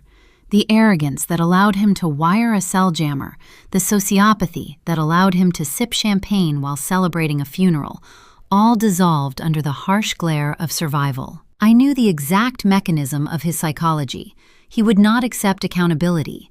He would attempt to trade lives to save his own skin. He was preparing to offer up the very people who stood in that garage and watched me burn, setting the stage for a ruthless betrayal that would tear the remaining fabric of my family apart. My aluminum cane struck the hardwood floor one final time as I reached the head of the long mahogany table. Julian scrambled backward, his hip catching the edge of his leather chair. The chair rolled away, leaving him exposed and vulnerable. I reached into the deep pocket of the detective wool trench coat. During the urgent drive across Manchester, Mercer had printed high-resolution stills from the analog video feed. I pulled the glossy photographs free. I did not toss them. I slammed the stack directly over the irrevocable proxy transfer agreements, obscuring the smeared blue ink from his fallen fountain pen. The top photograph displayed a stark monochrome image. It showed Julian wearing a dark hoodie, kneeling beside my concrete parking pillar at 5 o'clock in the morning. His hands were caught mid-motion, splicing the localized signal jammer into the electronic deadbolt grid. The second photograph showed him handing the heavy plastic container of chemical accelerant to my sister. The grain of the thermal paper could not hide his identity. Julian looked down at the images. The last remnants of color drained from his face. His breathing turned rapid and shallow, echoing in the dead silence of the conference room. He had spent his entire career in the compliance department, auditing the mistakes of other people, finding loopholes to protect the corporate bottom line. He knew what irrefutable proof looked like. He recognized the exact moment a defense strategy evaporated into thin air. Detective Mercer stepped around me, his posture shifting from escort to executioner. He produced a pair of steel handcuffs from the back of his belt. The metallic clink of the chain sounded incredibly clear in the hushed executive suite. Mercer grasped Julian by the bicep, pulling him away from the table. The detective began reciting the Miranda warning, his voice a steady, rhythmic baritone, detailing the right to remain silent and the right to an attorney. Julian did not remain silent. The polished corporate strategist vanished, replaced by a terrified, cornered animal. In a sudden, explosive pivot that revealed the true depths of his sociopathy, he decided to cannibalize his own family. He twisted his body, fighting against the grip of the detective, but his eyes were fixed on the police officers. He started talking, the words spilling from his mouth in a desperate, unhinged torrent. He claimed he was manipulated. He stated he never wanted anyone to get hurt. He practically shouted that the entire plan was the idea of his wife. The board members sitting along the flanks of the table recoiled in horror. They were witnessing a man trade the mother of his children for a lighter prison sentence. Julian pleaded with Mercer, his voice cracking under the strain of his own panic. He said he had text messages saved on a hidden cloud server. He promised he could provide digital correspondence proving Vanessa researched the chemical accelerant and planned the execution timeline. He begged the detective for a plea deal, offering to testify against his wife and his mother-in-law if the district attorney reduced his charges from attempted homicide to corporate fraud. Growing up, my mother always treated affection as a transaction. Beatrice taught us that loyalty was conditional, based entirely on what a person could provide. Watching Julian throw his wife to the wolves proved he had absorbed that lesson perfectly. The family loyalty they claimed to share, the twisted bond that allowed them to sip champagne while celebrating a funeral, evaporated in a matter of seconds. They possessed no genuine allegiance to one another. Their connection was built entirely on shared greed, and when the foundation cracked, they instantly turned into predators, feeding on their own pack. Mercer ignored the desperate bargaining. He twisted the wrists of the interim chief executive officer behind his back, securing the steel cuffs with a sharp, definitive click. The detective informed Julian that the district attorney was not negotiating with the architect of a car fire. The two uniformed officers stepped forward, taking custody of the prisoner. They grabbed Julian by the arms and marched him toward the double oak doors. He continued to babble, turning his head to look back at the room, his bespoke navy suit wrinkling under the harsh grip of law enforcement. He looked nothing like a leader. He looked like a thief caught emptying the cash register. The heavy wooden doors swung shut behind him, cutting off his pleas and leaving the boardroom in stunned, echoing silence. I turned my attention back to the table. The junior executives sat frozen in their high-backed chairs. Some stared at the glossy photographs of the crime scene. Others stared at their own hands, terrified to make eye contact with the woman they had just attempted to erase from the corporate registry. They had drafted severance packages for my loyal veterans. They had prepared to sign away the logistics empire I built, choosing compliance over courage. They expected me to scream. They expected me to fire every single person in the room. I did none of those things. I stepped around the stack of documents and stood behind the oversized leather chair at the head of the table. My chair, the seat Julian had occupied just moments ago. I pulled the heavy chair out and slowly lowered my battered body into the seat. The soft leather yielded, offering a familiar grounding support. I slid the oversized sleeves of the detective trench coat up my arms. I raised my hands and placed them flat against the polished mahogany wood. The stark white medical gauze wrapped around my fingers and palms stood out in sharp contrast against the dark timber. Beneath the edges of the bandages, the angry, blistered burns painted a vivid picture of the inferno I had survived. I spread my fingers wide, pressing the wounds against the hard surface, forcing every executive in the room to look at the physical proof of my survival. I wanted them to see the raw, undeniable cost of their cowardice. I swept my gaze across the length of the room, meeting the eyes of every director one by one. I let the heavy silence stretch, allowing the weight of my authority to settle over them like a thick winter frost. They were looking at a leader who had walked through a chemical fire and returned to reclaim her throne. The intimidation was total. No one dared to speak. No one dared to breathe too loudly. I leaned forward slightly. My voice remained calm, stripped of any residual emotion, delivering a directive that would redefine the future of the company. I instructed the board secretary to immediately reverse every termination processed over the last 48 hours. I ordered the reinstatement of my chief financial officer and my chief operating officer with full back pay and unhindered server access. I told the room that any director who felt uncomfortable with those reinstatements could leave their resignation letter on my desk by morning. The secretary, a young man who looked pale enough to faint, nodded frantically and reached for his tablet. The corporate resistance was crushed. The boardroom belonged to me again. But securing the company was only half the war.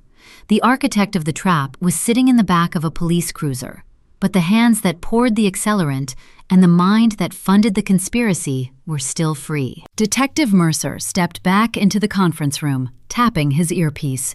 His grim expression signaled that the tactical operation was shifting phases. He looked at me across the long table. He announced that the lobby security team just intercepted an urgent text message sent from the phone belonging to Julian mere seconds before the arrest. The message was directed to my sister. Vanessa was currently downstairs.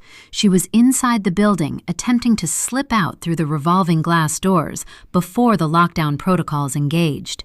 Meanwhile, state troopers were quietly staging their vehicles along the perimeter of the pristine Lake Winnipesaukee estate belonging to my mother. The swift blade of justice was falling, and I needed to ensure it severed every last tie to the family that tried to burn me alive. Down on the ground floor, the climate-controlled atrium of Aegis headquarters offered a deceptive sense of security. Vanessa stood near the central security desk, her camel hair coat pulled tight against the draft of the main entrance. Her smartphone vibrated in her pocket. It was a final, desperate transmission from Julian, sent mere seconds before the steel cuffs locked around his wrists. The digital text glowed against the screen, carrying a single, frantic directive urging her to flee. Her perfectly manicured fingers trembled as she read the message. The smug satisfaction she wore while recording my execution in the subterranean garage shattered, replaced by the icy realization of her own vulnerability. Vanessa had always preferred shortcuts. When we were teenagers, she forged signatures on her report cards rather than study for the exams. As an adult, she married a man willing to steal an empire rather than build her own. She wanted the rewards of a grueling climb without ever breaking a sweat. Now the mountain was collapsing on top of her. She shoved the device into her pocket and pivoted toward the street. The sprawling glass revolving doors promised an escape into the ancestry of the Manchester crowds. She broke into a frantic sprint, the sharp click of her designer heels echoing across the polished granite floor. She reached the glass panels, pushing her weight against the heavy brass bar. The doors did not yield. The building's security grid, now firmly under the control of my reinstated personnel, had initiated a localized lockdown. The revolving mechanism locked in place, forming an impenetrable, transparent wall. Vanessa pushed harder, her breath fogging the barrier. Panic set in. She turned around, seeking a secondary exit through the loading docks. 2 uniformed police officers blocked her path. They moved with calculated efficiency, stepping into her personal space and cutting off any avenue of retreat. Vanessa tried to negotiate. She raised her hands, her voice cracking as she offered fabricated excuses about a misunderstanding, claiming she was just visiting her husband for lunch. The officers ignored her desperate pleas. One of them grasped her wrist, twisting her arm behind her back. The sharp, mechanical ratcheting of steel handcuffs echoed through the quiet lobby. The sister, who spent her life envying my success, was now secured in the grip of the law, her freedom extinguished before she even reached the sidewalk. Up in the boardroom, Detective Mercer tapped his earpiece, confirming the successful apprehension. The first domino had fallen. Now we needed to address the hand that arranged the pieces. I adjusted the oversized wool trench coat over my shoulders, leaning heavily on the aluminum cane.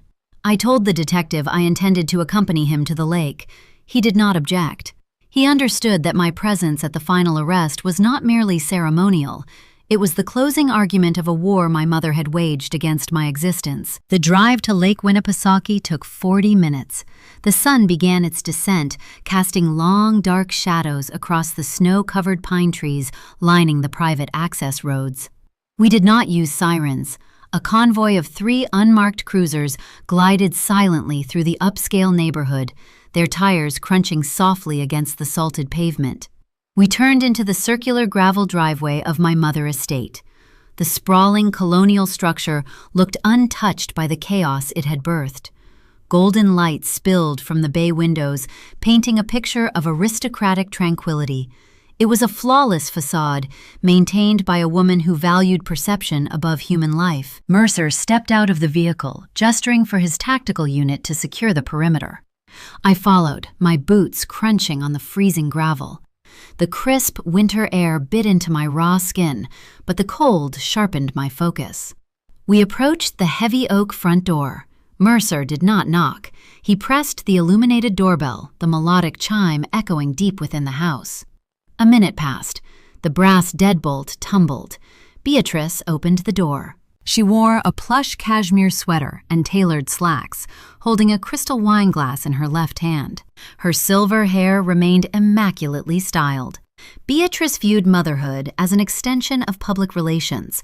Our achievements were merely accessories she wore to country club luncheons, tools used to elevate her own status among the New England elite. When she saw the cluster of law enforcement officers standing on her porch, she did not flinch. She summoned a practiced expression of aristocratic indignation, a look of profound offense, that anyone would dare interrupt her evening. She demanded to know the meaning of this intrusion, her tone dripping with condescension. She claimed there must be a terrible mistake, suggesting the officers had confused her address with someone of a lesser social standing. She told Mercer he was trespassing on private property and threatened to call the police commissioner, a man she frequently hosted for summer charity galas. Then her gaze shifted past the broad shoulders of the detective.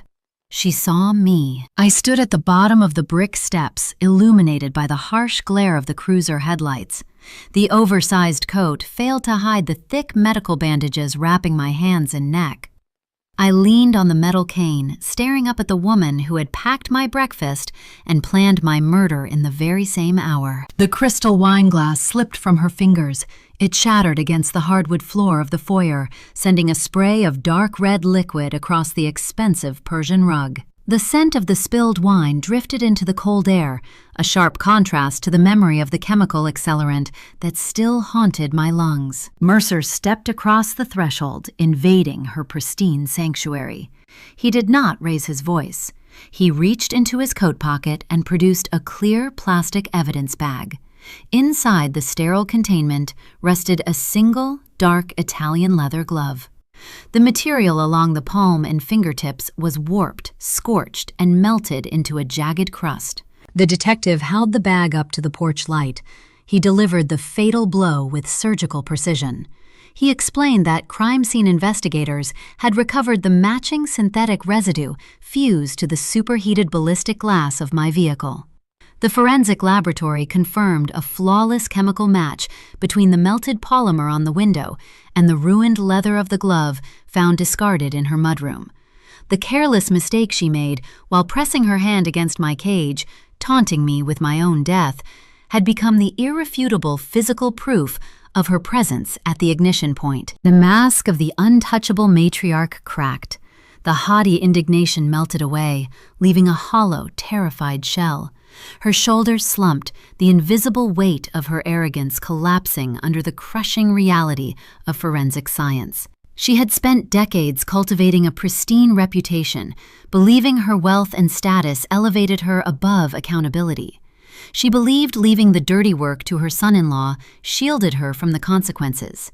She was wrong. A female officer stepped forward, grasping Beatrice by the arms. The matriarch offered no resistance as the cold steel cuffs locked around her wrists. The officer guided her out of the warm foyer, marching her down the brick steps and into the freezing evening air. The silent arrival of the police convoy had not gone unnoticed in the affluent neighborhood. The flashing blue and red emergency lights reflected off the manicured snowbanks, drawing the attention of the surrounding estates. Porch lights flickered on, front doors cracked open. Wealthy neighbors, the very people Beatrice had spent her life trying to impress, stood on their manicured lawns, clutching their winter coats and whispering to one another. They watched as the reigning queen of their social circle was escorted toward the back of a police cruiser in handcuffs. Her pristine reputation, the only currency she truly valued, burned to the ground faster than the vehicle she had trapped me inside. She ducked her head, trying to hide her face from the judging stares of her peers, her social standing and her freedom destroyed in a matter of minutes. I stood on the gravel driveway watching the cruiser doors slam shut, sealing my mother inside the cage she had earned. 6 months passed. The transition from winter to a humid New England summer mirrored the slow, grueling process of my physical healing. The deep thermal injuries required multiple skin graft surgeries and hundreds of hours of agonizing physical therapy. I spent the early days of spring learning how to grip a pen without my knuckles stiffening into claws. The scars stretching across my ribs and forearms shifted from an angry crimson to a pale, textured white. The body possesses a remarkable capacity to repair damage, knitting torn tissue back together to form something tougher than the original skin. I applied that exact same biological principle to my logistics empire. The criminal justice system moved at a glacial pace, bogged down by procedural hearings, endless depositions, and evidentiary motions. Julian sat in a county holding facility waiting for a trial date. He clung to the delusion that the slow grind of the courts offered him a temporary reprieve. He forgot that while the state required a unanimous jury to take his freedom, a corporate entity only needed a team of ruthless attorneys to take everything else. I did not rely solely on the district attorney to deliver my vindication. I unleashed the full legal treasury of Aegis Coldchain. My corporate counsel filed a sweeping civil lawsuit against my brother-in-law. The filing cited breach of fiduciary duty, gross negligence, and deliberate corporate sabotage. The burden of proof in civil court is much lower than in criminal proceedings. Using the analog video footage and the digital access logs Marcus secured, my legal team presented an airtight case to a superior court judge. I attended the preliminary hearing. I sat across a polished wooden table from the man who tried to murder me. Julian wore a faded gray jumpsuit, his wrists shackled to a heavy metal waist chain. The bespoke navy suit and the heavy gold watch were gone. He looked small, stripped of the curated authority he used to manipulate my board. The judge granted our motion to freeze every single financial asset attached to his name. The joint bank accounts he shared with Vanessa were locked pending litigation. The mortgage on their upscale townhouse went into default, resulting in a swift, merciless foreclosure. His leased luxury sedan was repossessed from the precinct parking lot. By the time July arrived, Julian was legally bankrupt. He could not afford a private defense attorney, forcing the man who tried to steal $1 billion network to rely on an overworked public defender. The financial ruin was exact and poetic. He wanted my wealth. Instead, he was reduced to zero before his criminal trial even began. The false charges against Elias evaporated the moment the district attorney reviewed the analog tape. The police released the maintenance worker from custody with a formal apology. However, an apology from the state does not erase the trauma of sitting in a concrete cell for a crime you did not commit. I needed to balance the ledger. I summoned Elias to the 50th floor. He walked into my executive suite, wearing his standard faded gray uniform, turning his battered work cap over in his calloused hands. Elias was a man who had spent 2 decades fixing broken pipes and diagnosing frayed wires, providing for his family on a modest hourly wage. The deep lines etched around his eyes spoke of long shifts and quiet sacrifices. He stood near the door, expecting a brief handshake and perhaps a modest bonus check for his trouble. I offered him a new life. I slid a bound contract across the mahogany desk, officially promoting him to Director of Executive Security. He stared at the compensation figure printed on the second page, his brow furrowed in disbelief. He tried to decline the offer, claiming he lacked the polished background and the advanced degrees typical for a corporate leadership role. I stopped his protests with a raised hand.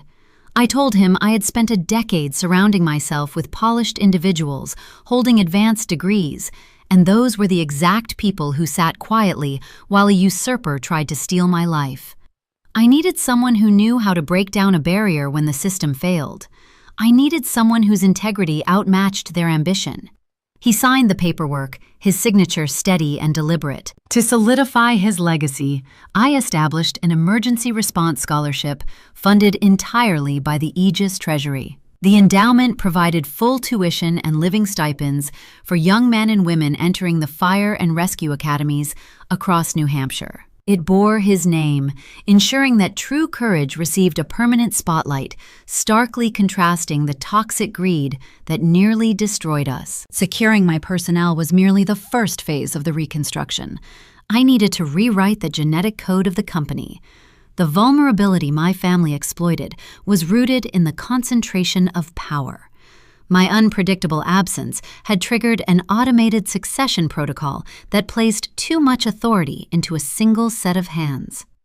I spent the next several weeks working late into the night, consulting with Marcus and my legal team to draft unbreakable corporate bylaws. We instituted strict oversight requirements for any emergency executive transfer. If the chief executive officer was ever incapacitated again, power would not default to a single interim director. The new protocol demanded a unanimous vote from a newly formed oversight committee. It required biometric verification from 3 independent department heads, cross-referenced through localized servers that could never be jammed by a single device. We decentralized the keys to the kingdom. No future opportunist could ever orchestrate a tragedy and walk away with the crown. The fortress was sealed. The final component of my reconstruction involved cleaning the rot from the inside out. The junior executives who sat in the conference room during the brief reign of my brother-in-law had committed no crime. They did not pour the chemical accelerant or wire the signal jammer, but they had demonstrated a lethal form of cowardice. When faced with a sudden shift in power, they chose compliance over scrutiny. They drafted severance packages for my loyal veterans and prepared to ratify a hostile takeover simply because they feared for their own positions. A logistics network cannot survive on fear. It requires unwavering trust. I called a mandatory meeting in the boardroom. I stood at the head of the table, my pale scars visible against the dark fabric of my suit. I did not raise my voice. I handed a sealed envelope to every director who had hesitated during my absence. The envelopes contained generous severance agreements paired with immediate termination notices. They read the documents in silence. No one argued. No one begged for a second chance. They packed their offices and were escorted out of the glass atrium by the security team Elias now commanded. To fill the vacant leather chairs, I reinstated the veterans Julian had purged. I promoted regional managers who had held the shipping lines together during the chaos. I built a new executive cabinet composed entirely of individuals who valued competence and loyalty over polished ambition. The corporate structure was stronger than ever. The external threats were neutralized. The enemies who shared my blood were locked in prison cells, and the sycophants were banished from the boardroom. The war was over. The only battleground left was the quiet, echoing space inside my own mind, leading toward the final internal closure. The American legal system possesses a unique, voracious appetite for accumulated wealth, a mechanism designed to drain the resources of anyone fighting a prolonged battle. When Beatrice was formally indicted for conspiracy and attempted homicide, she flatly refused the services of a public defender. She believed her elite social standing demanded representation of equal caliber. She hired a prestigious defense firm out of Boston, the kind of attorneys who charge $1,000 an hour to file a single procedural motion. High-profile criminal defense requires vast liquid capital. The retainer fees rapidly drained her savings accounts. The expert witnesses, private investigators, and endless evidentiary hearings consumed her investment portfolios in a matter of months. Beatrice had spent her entire adult life curating an image of untouchable affluence, but a freezing county jail cell does not respect a pristine reputation. Her neighbors stopped taking her calls. Her charity boards quietly voted to remove her name from their letterheads. Within 8 months, her financial reserves hit zero. She could no longer service the debt on her properties. The bank, holding a mortgage on her beloved Lake Winnipesaukee estate, issued a formal notice of default. The sprawling colonial home, the very epicenter of her aristocratic pride, and the stage where she orchestrated my murder, fell into foreclosure. The court seized the property to satisfy her mounting debts, reducing her lifetime of social climbing to a stack of bankruptcy filings. A commercial bank in Concord scheduled a blind auction to liquidate the foreclosed asset. I did not attend the proceedings in person. Walking into a county courthouse would have attracted unwanted media attention and signaled my intentions to the lingering remnants of my mother's former social circle. Instead, I retained an independent commercial real estate broker to act as my silent proxy. I authorized a maximum bid that easily dwarfed the appraised value of the land, drawing the capital directly from the Aegis Corporate Expansion Fund. The auction lasted less than 10 minutes. The broker secured the winning bid without a single counteroffer, transferring the deed into the name of a subsidiary holding company I controlled. I owned the estate.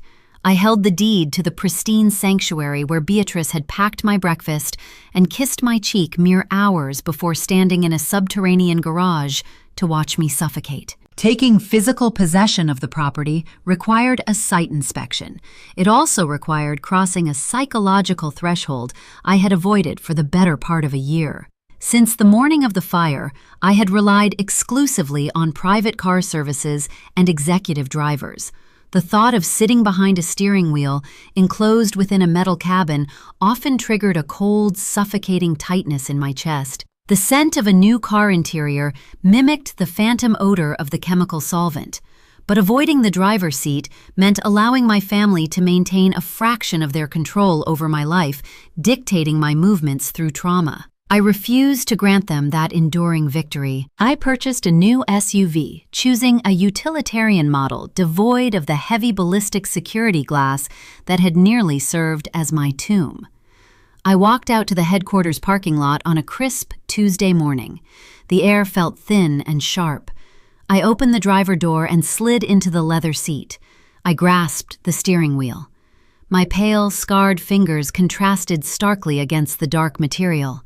I held my breath, waiting for the panic to spike. The engine turned over with a smooth, quiet hum. No smoke drifted from the vents. The electronic locks functioned normally. I shifted the transmission into drive and navigated up the concrete ramp, leaving the subterranean shadows behind. The drive north to the lake took over an hour. The rhythmic motion of the highway, the blur of the New Hampshire pine trees, eroded the anxiety, replacing the lingering dread with a profound, steady calm. I was steering my own course. I turned onto the private gravel access road, the tires kicking up a cloud of pale dust. The Lake Winnipesaukee estate appeared through the clearing, looking identical to the morning I last saw it. The white pillars stood tall. The dark shutters framed the bay windows perfectly. It projected an illusion of timeless elegance. But the circular driveway was no longer empty. A fleet of heavy construction vehicles occupied the manicured lawn. 3 yellow bulldozers idled near the front steps, their diesel engines rumbling in a low, hungry growl. An excavation crew waited for my signal. I parked my SUV near the edge of the property, leaving the engine running. I rolled the window down, letting the crisp lake breeze wash over my face. I raised a hand, giving the site foreman a single definitive nod. The operators engaged the gears. The heavy steel treads tore into the pristine green turf, leaving deep, muddy gashes in the earth.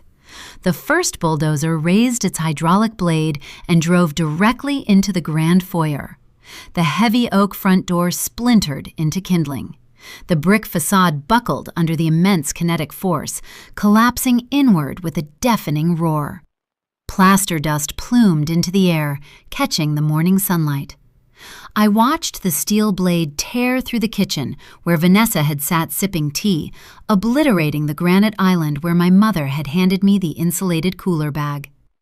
The roofline sagged, the structural beams snapping like dry twigs under the relentless assault of the machinery. The colonial mansion, a monument to arrogance and conditional love, was systematically reduced to a heap of shattered timber and crushed masonry. I watched the destruction without a single shred of remorse. Aegis Cold Chain required a new northern distribution hub to optimize our freight routes. The estate occupied a prime acreage with direct access to the interstate corridor. The aristocratic home was being erased to clear land for a highly functional, windowless logistics warehouse. The poetic justice of transforming a hollow palace of vanity into a machine of blue-collar efficiency felt like drawing a deep breath of pure oxygen. The diesel engines eventually idled down the initial phase of the demolition, complete. A heavy silence settled over the ruined property, disturbed only by the gentle lapping of the lake water against the distant shoreline. I sat in the driver's seat, resting my forearms against the steering wheel. I looked down at my wrists. The thick medical gauze was gone, replaced by permanent textured ridges of healed tissue. The skin bore a chaotic geography of pale lines and deep indentations. I ran my thumb over the edge of a particularly raised graft. I closed my eyes, recalling the shape of my mother mouth as she pressed her leather glove against the superheated polymer window.